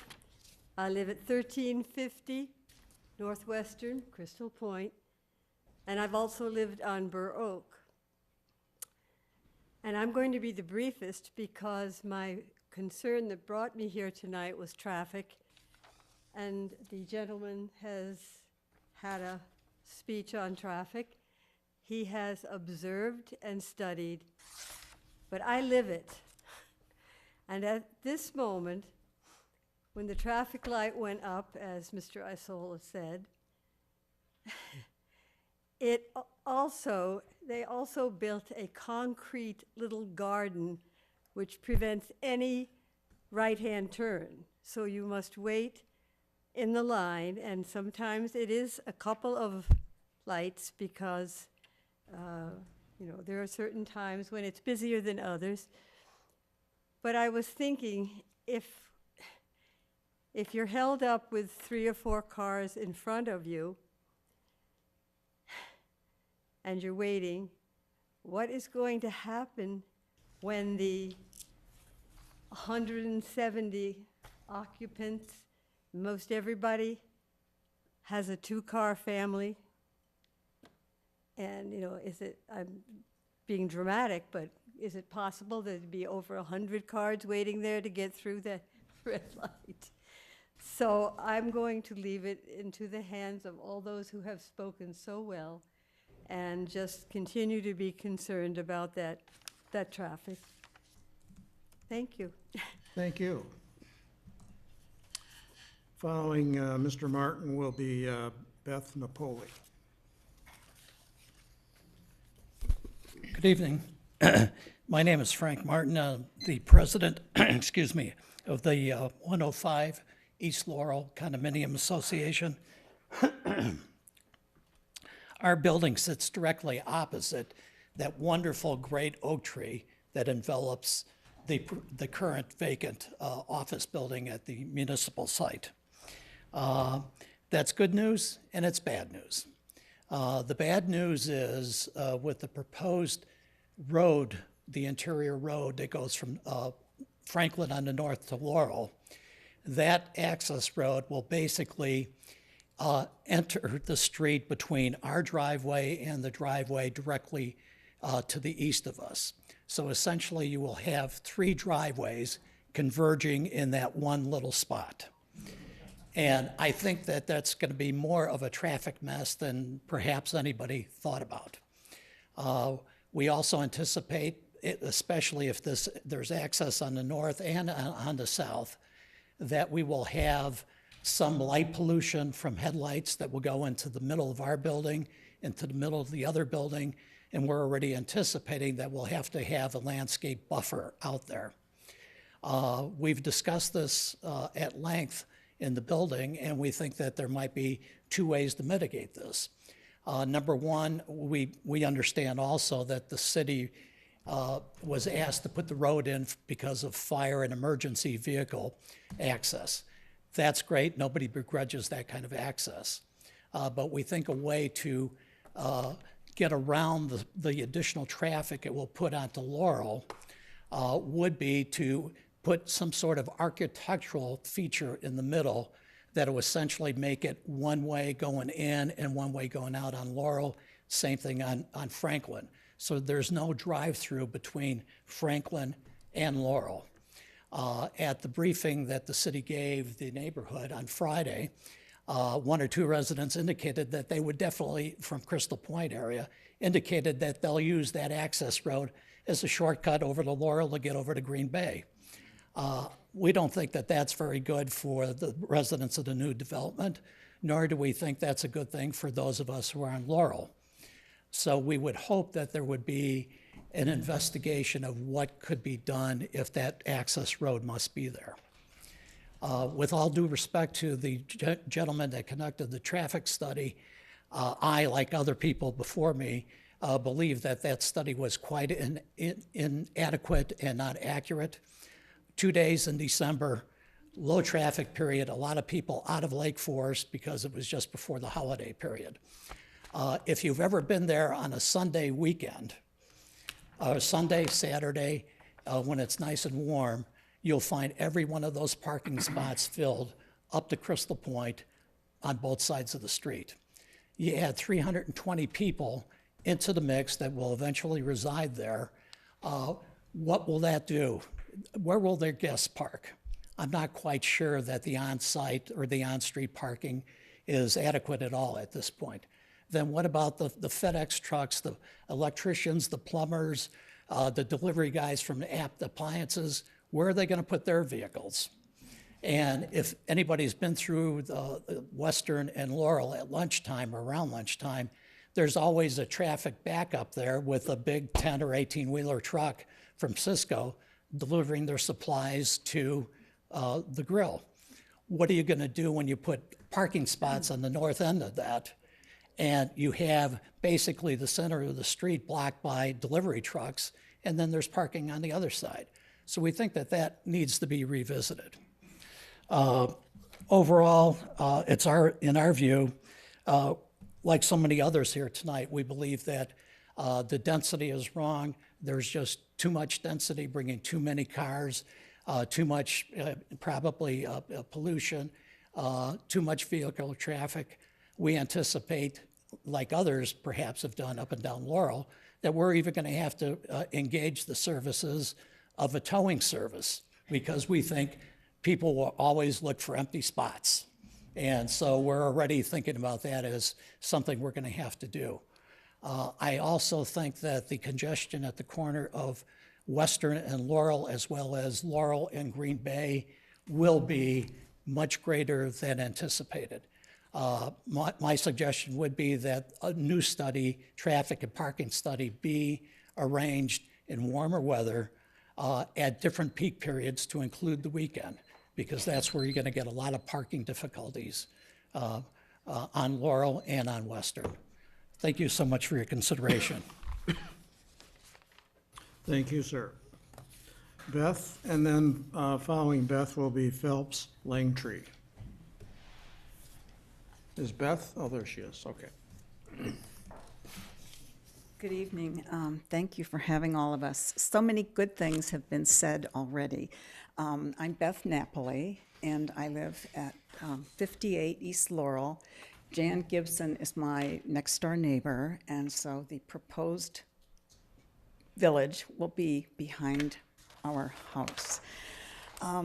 So as I said, many things that I would say have been said by Jan and Mr. Drummond, but I'll say that we moved here, as I said, 35 years ago, and we moved here from Princeton, New Jersey. I loved Princeton. Here's this historic, beautiful, history-filled community. I did not want to come here. My husband had a wonderful job offer north of here, and I realized when the president of the company took us to lunch, he wants my husband and my husband wants to come. I was very upset. As we drove south on Route 41, I said, just turn in, I want to see someplace. We turned in on Deer Path Road, and I was crying, I was upset, and we turned left on Western Avenue, and here suddenly was Market Square.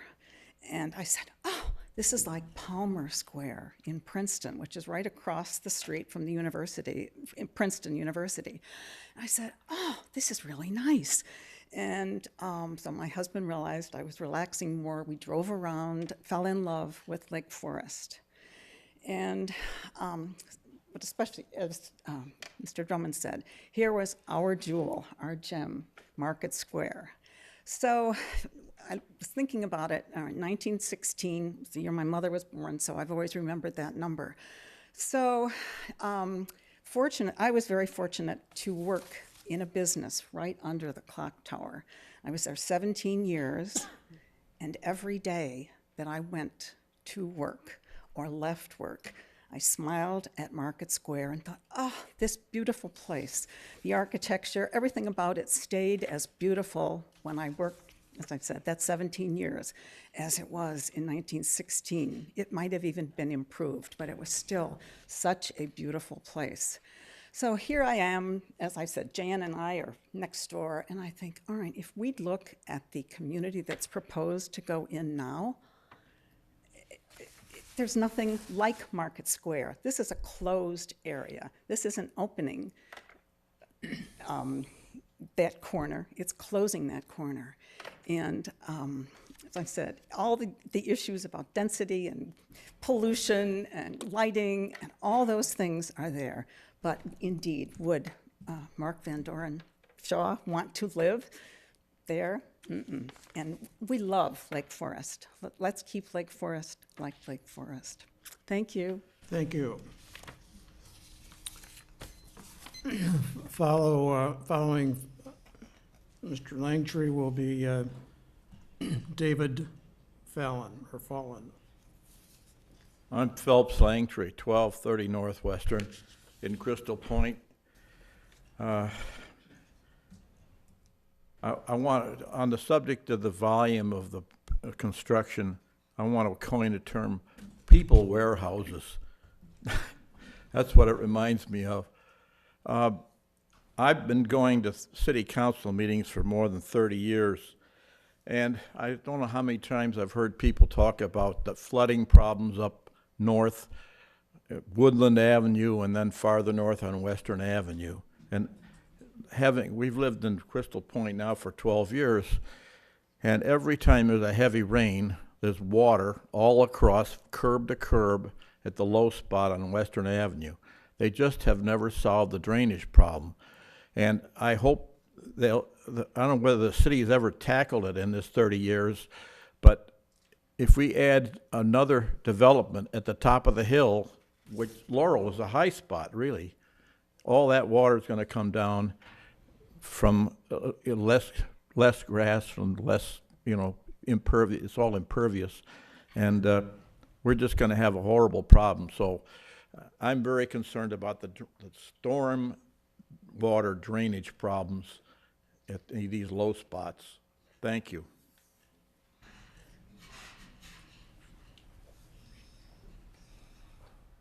Thank you.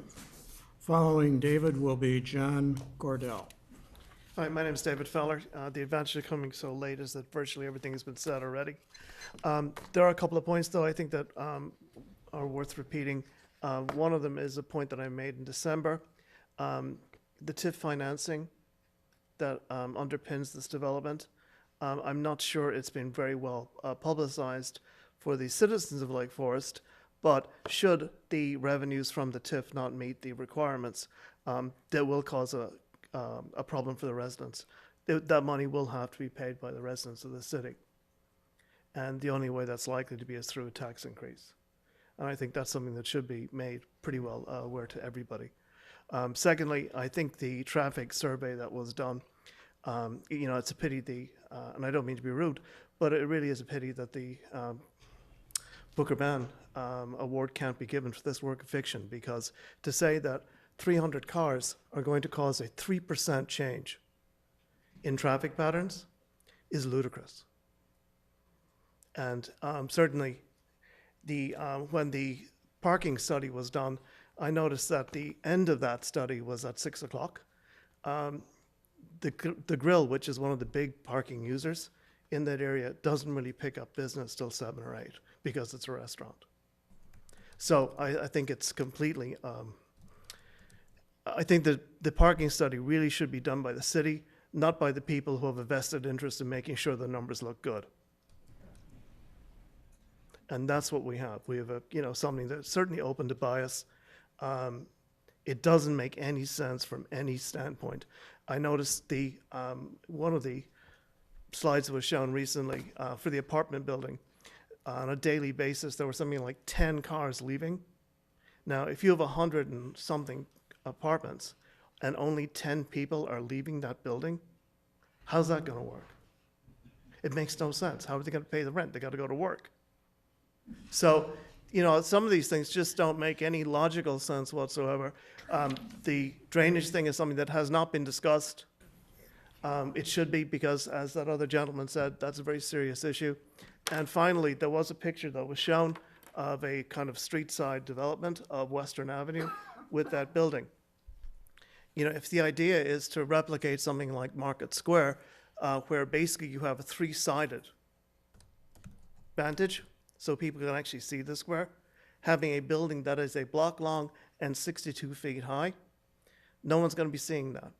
So at a minimum, I think it needs to be lower, and I think it needs to be broken into 2, so that at least there can be some viewpoint. As you walk down Western, you will be able to, where the buildings part, you would be able to see into this English garden, which, having lived in the UK, doesn't look very much like an English garden to me. But there you go. Anyway, I thank you for that. Thank you. Mr. Cordell? We don't have any pink slips for registrants to speak, so if there are additional folks here who would like to speak, I ask that you probably line up behind Mr. Cordell, and so we can proceed to hear any testimony. Thanks. Please proceed. Okay. Good evening, and thank you very much for allowing me to address the commission. I live at 501 Oakwood Avenue in a 15-unit condo building, and I grew up at 1308 Burr Oak Road, where my mother, here in the audience, still resides. Note, she has lived there longer than any of her current neighbors, but the Torellis, almost 50 years, so I want to say she has much tribal knowledge about the neighborhood. The current plan is just too dense. and the density numbers presented to the commission this evening are flawed. They commingle the single unit and multi-unit portions of the proposed project. They should be broken apart and then compared with the related density numbers that were also shown. But also, the numbers along Burr Oak, the density numbers along Burr Oak, and the density numbers along Laurel towards Green Bay were also missing from the comparison. And I would submit, when you redo the density numbers to make them more realistic, then you'll start to see some real differences. The numbers of rental units is insanely high. The numbers of rental units is insanely high. The renter units will diminish all of the adjoining property values, including what's in the development. It hasn't been shown that there is even a market for this type of housing in this location. This dramatically increases downtown and near town rental units significantly. Who has said the market wants this or that we need this? The condo rental unit mix needs to be flip-flopped at least. Bottom line, the multi-unit density of this project needs to be brought down. Once this is done, the whole project plan needs to be rethought out and redone, including the traffic, landscaping, etc. Many of us here tonight have been at this for a decade. We've gone through multiple aldermen and commissioners, and it just doesn't feel like anyone is listening. I hope this changes tonight going forward. I could go on, but I concur 100% with what my neighbors have all said this evening. I think the comments have really been well thought out. But let's fix the density, reduce or eliminate the rentals, and our problems will begin to be resolved, in my opinion.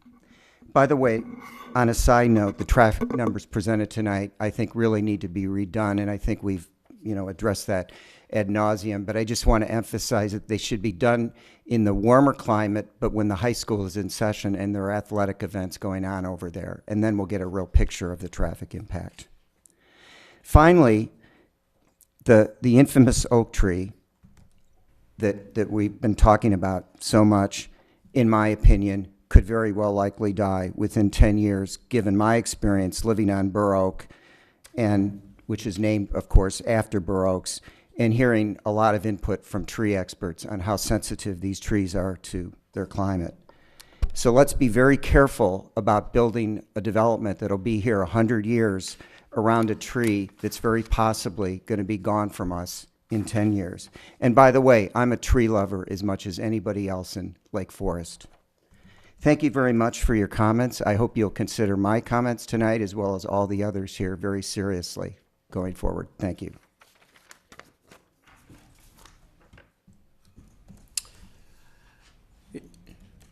Anyone else would like to testify?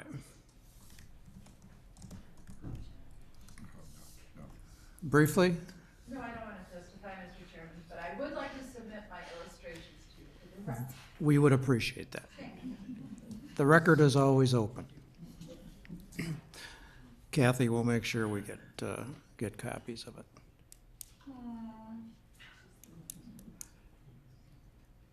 Okay, seeing no additional testimony this evening, I think what we'll do is we will not close the public hearing. We'll keep the hearing open so that there will be chance for additional testimony if people feel the need to do so at a future meeting. But let's turn to the next item to cover here, and that is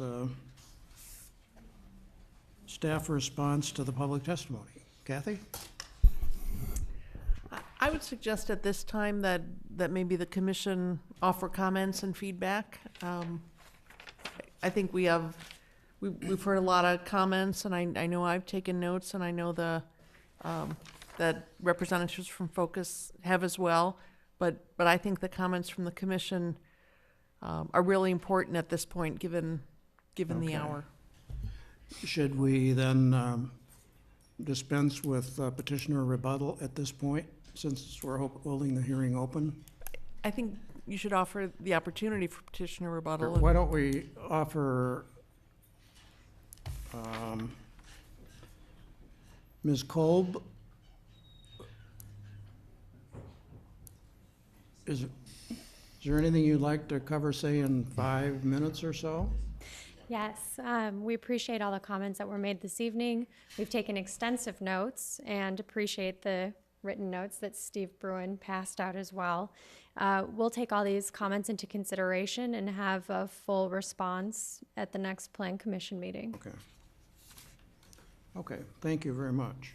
Yeah, we would like to incorporate any Plan Commissioner comments as well above what was Right, offered at the and beginning I of the think public. now is the appropriate time for commissioners to give any feedback with respect to what we've heard here tonight, any concerns that you think the testimony raises, any directions you want to give to staff or suggestions.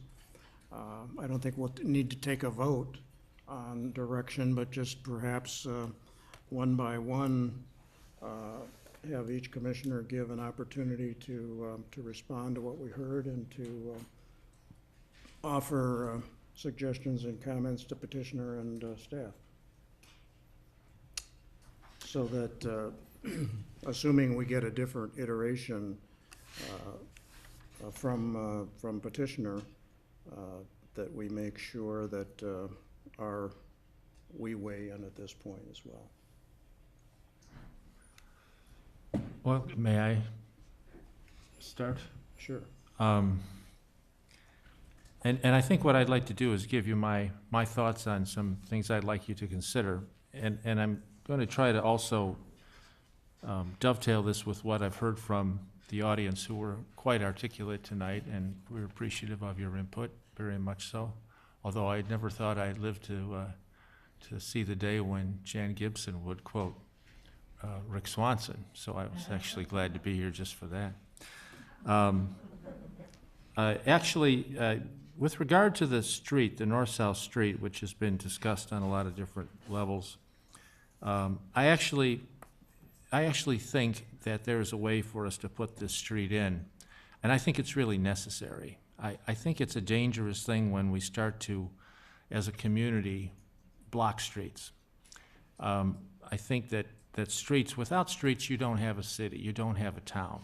They're really important things. They define an abstract plane of space that brings with it a lot of elements that are really kind of intrinsic to our culture. So I just don't know that it's healthy to start blocking streets from coming through. I don't really think people are going to be coming north on this new street and then going around Burr Oak. So I don't anticipate there really being any kind of a traffic introduction on the Burr Oak Loop at all. I actually also think that there's so much room on this site, it's so vast, that I would like there to be some consideration given to perhaps creating another lane south of Franklin so as to create kind of a median effect, thereby not overloading the current Franklin with any traffic that might be going east from this development. And I think that you could maybe even introduce some clever use of the median to keep traffic from turning to the west from the new street. I think you understand my point that I'm trying to make, is that maybe you can do that so that everybody wins. But I think the introduction of that street is actually vital to the success of the development. And the success of this development isn't just to ensure that the developer doesn't go out of business and somebody comes along to pick the pieces up. We're really partners with this development. I mean, we're creating a TIF district, so we're responsible for paying off a loan. So it is really important that this become a successful community. And in Lake Forest, probably more than anywhere else that I'm aware of in this country, beauty is the best commodity, and it always will be. And those are words of Daniel Burnham. So I think if you work to make this a really elegant and beautiful and healthy, psychologically healthy, it will rent and sell like hotcakes, okay? I really am in favor of that north-south street, so perhaps you could investigate some things with Franklin that might make this work better. I also think that that street should really be a street. There's one sketch that you have that I actually think it looks more like an alley. I mean, I think there should be a sidewalk on each side of it where it actually starts representing more of a traditional street fabric. I'm not at all in agreement with Larry's interpretation of those houses there on the west side. I really think it would be great for you to front that street, turn houses so that they're orthogonal to that street. You could even put an access road in the middle and have a small service road in the back to actual little gained garages, and you'd still have room for a buffer to put landscaping in for the houses immediately to the west. I think that the square in the middle is a great first idea. The concept is marvelous, but I think you need to actually give some thought to introducing some kind of a street inside of that as well, so that you have the effect that we have in Market Square. Again, I think the street there will create front facades for those units of the block that you have that they don't have right now. There's a dearth of entry points on these buildings. There's really only one at each corner. So they really have no relationship with their front facade as far as entry and exiting. I'd like to see a series of some gained entry points there, so these people actually have a healthy relationship with an outside space. This will ensure that it sells and goes on selling in the future. Right now, I think you're setting something up that becomes kind of a kiosk gated retirement community atmosphere. I think you need to really put a street in there, give it some thought. I think you could even move this north-south road further to the Burr Oak and still save the trees root system. I'm going to stop for a minute and let my colleagues speak. I've got more ideas. If there's anything that remains unsaid, I'll come back to you. What? Wow, that was articulate. If I don't get it out now, I mean, they've been here once before, so. I agree with virtually everything Guy has said. I would only build on some of it by suggesting that, in a general sense, I too believe the development as proposed is too dense and needs to be downsized in scale, height, mass, and population density or unit density. I also agree that the way the buildings are configured right now, that with only one point of entry and egress at diagonally opposite corners of the structures really doesn't invite any kind of pedestrian flow to the center of this of the development. You have this beautiful lawn area defined here, but there's literally only one way out of any of these four structures to the center of the development for the entire buildings. And I think enhancing the flow of pedestrian use of that area, I don't think it would get used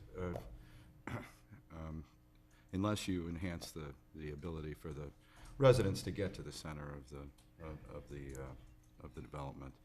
And I think I'll just stop there and let you folks build on this. Yeah, we'll just go down the line here. I think that the reason I think we heard what we did tonight was because of what this commission and the city council put down in terms of, that went out in the RFPs about the guidance that we gave to developers. And that was based on review of other communities. We obviously said 5 stories was too high, but we said 4 stories we're willing to take a look at based on what we saw in other communities on the North Shore. An example, I believe it was in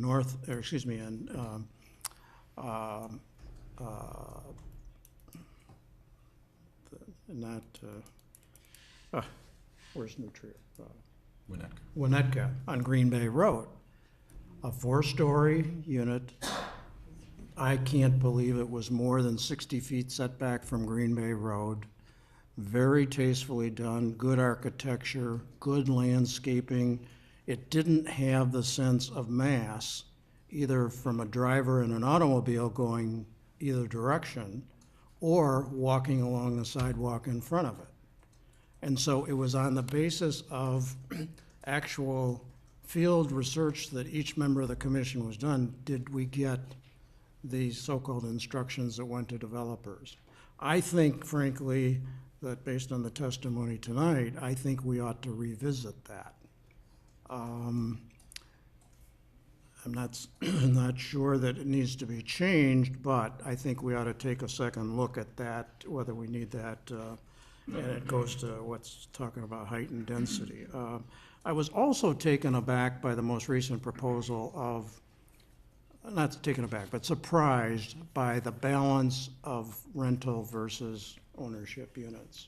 When I saw that 2/3 were rental, 1/3 owned, I went back to the document we saw in December and I thought, did I miss something here? And lo and behold, I didn't miss something because there was nothing in there back at that point. So I think that balance of rental versus ownership should be re-examined. I fully support keeping every single detail in there in terms of affordable housing. I think that should remain as is and not modified. And I think we ought to really revisit, as I said, the height of the Western Avenue building. And lastly, the question I would raise is, should there be, rather than in terms of the multifamily, two larger buildings, should there be a higher number of buildings? I don't know what that number is. I mean, currently we have 2. Should it be 4 or 5? Along with less dense. I have a hard time envisioning a 62-foot peak of any parcel on that, unless you could design something where it was terraced. In other words, it stepped up to that high point and it had some sort of an attractive architectural feature. Not being a designer and architect, I won't suggest what that should be because I don't know. So I think that I appreciate the testimony. I appreciate the civility of those of you who attended here this evening. I thought it was a good public hearing. I think we all learned an awful lot. But I want to thank you for your adhering to the schedule and what you had to offer in terms of substantive comments. Jim? So I'm in agreement with my fellow commissioners on almost every one of the points. I think what we need to do is enable the process to continue to see what, we've got a lot of talented people who have looked at this project. We've had some thoughtful testimony from the community. Let's see what we can all come back with. What would be a thoughtful response? Let's remember what the role of the Plan Commission is to, in concert with the Building Review Board and with the City Council, that we're looking at what's the best use of the land and in planning going forward for the community, and that we should stay focused on that. In fairness to the developer, there still just remains to be some unknown information about what density is directly connected to. How do you make the whole project work? Many people have said today that we got to make sure that we do this right and that we make it work, and it's hard to do without all the information you need. Not necessarily a Plan Commission function. So I would again agree with my fellow commissioners, and I look forward to seeing what the developers and their people come back with to respond to the comments that we've made. And I think that as we continue to have a civil process, we've made progress, and let's continue to do it. Okay, did you have anything more? I've got a couple more points I wanted to bring up. If they didn't get mentioned, I thought I should throw them at you guys. Now that you have the site plan up there, it might be a good time to take a look at that, if you would, for a minute. Now, with regard to Franklin Park, that was brought up by a lot of the residents in the nearby area. I would like to see you try to somehow utilize that park to sort of mitigate that block building you have along Western. And I think that particularly if you could create a little more room, I'm not trying to take away necessarily your footprints from you, because I know you need to get some kind of building on here to make this work. But if you were able to move that north-south road to the west, and along with it slide that upper building over to restore the Franklin Park, and then take your long building along Western that's kind of down in this kind of hackneyed triangle that I just don't think is well defined.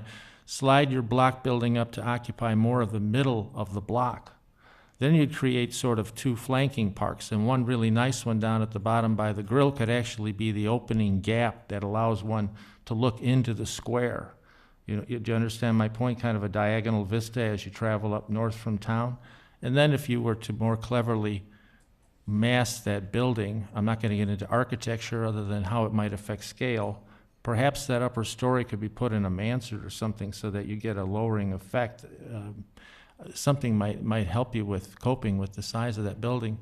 But I think those would be good things to do. And also perhaps looking at articulating the facades into some zones of base, middle, and top more than just the brick wall you have now, because that really accentuates the daylight side of the 4-story scale and the 3-story as well.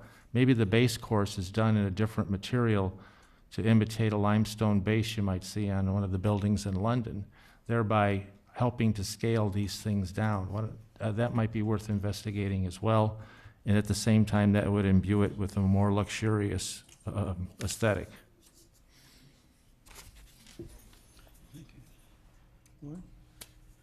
Nothing more from the, Kathy, any questions of the commission or comments of things that you think we ought to be focused on as well? Nothing to add. I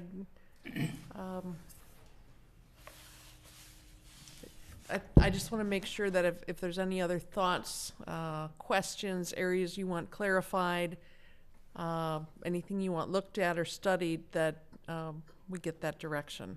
Okay. And perhaps if in the next couple days something comes to you, you could individually send me an email and I will pass that along. Let's try to do, if there are any addition, by the close of business on Friday. Okay. To get those to Kathy via email. Okay. And then just to reiterate, if you could take a look at trying to integrate more entry points on these buildings with the street, with the sidewalk, so that there's a give and take between that film that is the facade of a building.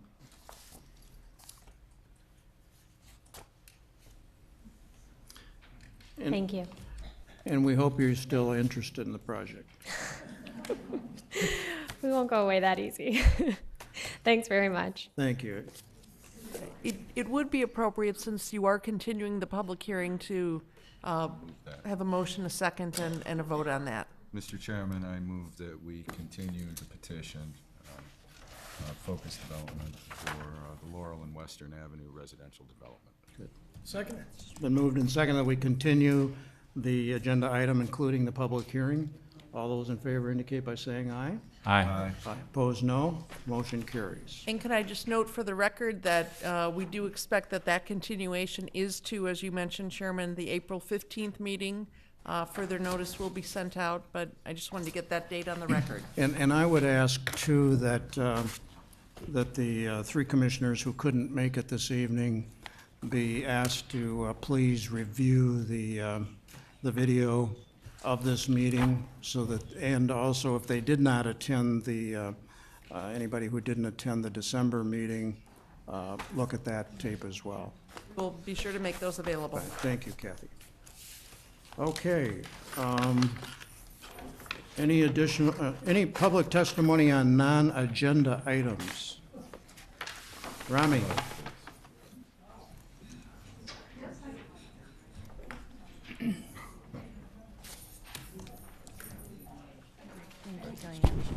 Thank you, Mr. Chairman. I'm Rami Lopez. I live at 410 East Woodland. You know, I gotta complain.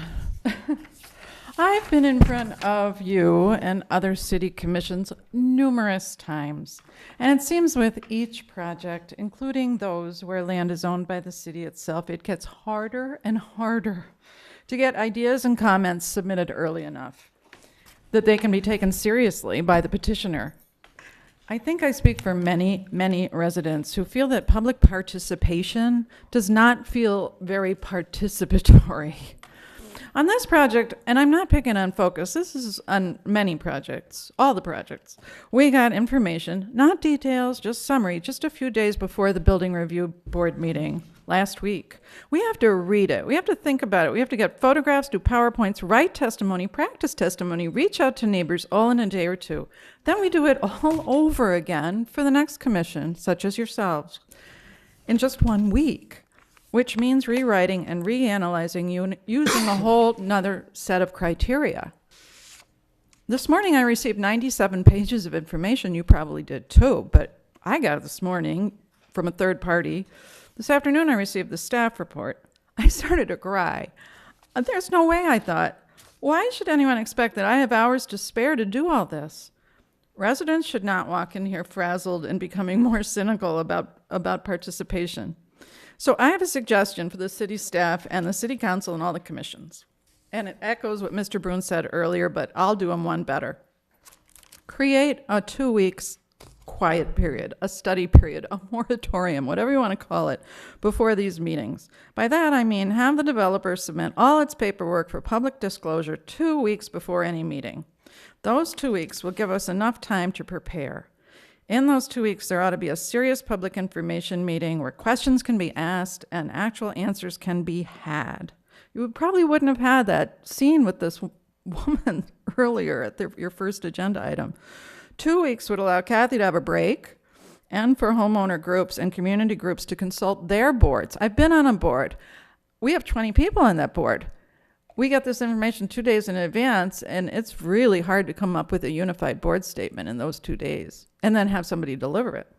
Anyway, I just think the process would be a whole whale of a lot improved if everybody just had a time out to study all this. This is extremely complex material, and we don't want to go in front of you seeming off the cuff or not educated about the process. Some of us are Johnny-come-latelys to this. It's pretty hard to catch up. That's my idea. I hope you'll find a way to make all of this much easier. Thank you very much. Thank you. I points- will note that since we know this is an ongoing petition, it started in December and it's going to continue, anyone can certainly come in and review the file and see everything that's available, so you don't have to wait till a week before. So I'll just put that offer out there. Sure. I mean, what we're caught in my opinion, is the competing pressures of the petitioners have to put together work. They want to stay on a fairly tight schedule, and we get their stuff, let's say, on a Tuesday.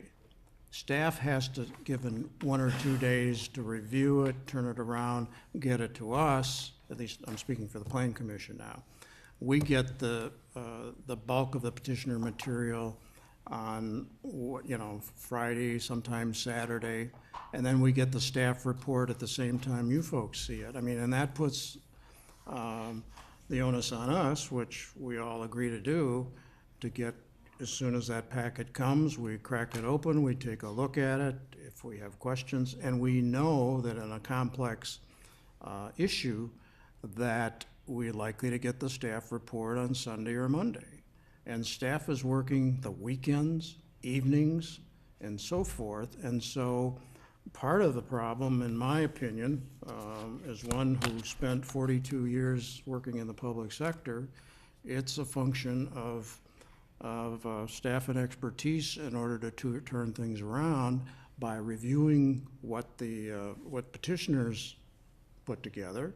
And sometimes meetings have to be delayed because staff has insufficient time to review it. Case in point, a year ago at this point, we delayed a meeting on Amberley Woods because petitioner hadn't provided us with the details. So chairman made a decision there, I did, that it's going to be put off another month. So there's a lot of pressures on the petitioners, their staffs, their consultants.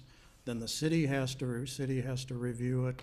And so this isn't an attempt, I can assure you, to hide information from staff. It's just the world we live in, and I'm not making excuses for staff, but the fact of the matter is, staff is a lot less today than it was 4 or 5, 6 years ago. So Kathy, I think, does yeoman work on her own time, nights and weekends. And so, but you know, your point is well taken that we ought to take a look at perhaps providing ample time, and maybe developers have to be as part of the process to decide how to approach this, because a lot of petitioners complain and scream and holler that the city isn't responsive. Well, if we don't get the stuff in a timely fashion, just like it takes their staff and consultants time to do stuff, it takes, so do our staff does. So, Kathy? And the other piece is, that's why the Plan Commission often continues items, because you get pieces, things get developed, and so it's not a situation where you see something and take action on the same night. So you will have right. Been considering this, much as you did the hospital, over a series of a number of months. So it right. So yes, and two, I think something I notice is that, you know, tonight we've got communications that I don't know whether it was covered in the public testimony, but now I'll have an opportunity to review it after the meeting rather than ahead of the meeting. So I think we're all in this together, and we got to figure out a way to see if we can't make it more optimal for everybody. But thank you for your comments. Any other comments on this? Your 5 minutes is up. I'm sorry. I was not filibustering. Okay. Probably a motion. Kathy, anything from staff in terms of information? Okay. So the meeting is on the 15th of April. It's been scheduled. Okay. Okay. Very good. Then a motion to adjourn is in order. It's been moved. Is there a second? All those in favor say aye. Aye. Opposed, no. Motion carries. Thank you all. Got us out before.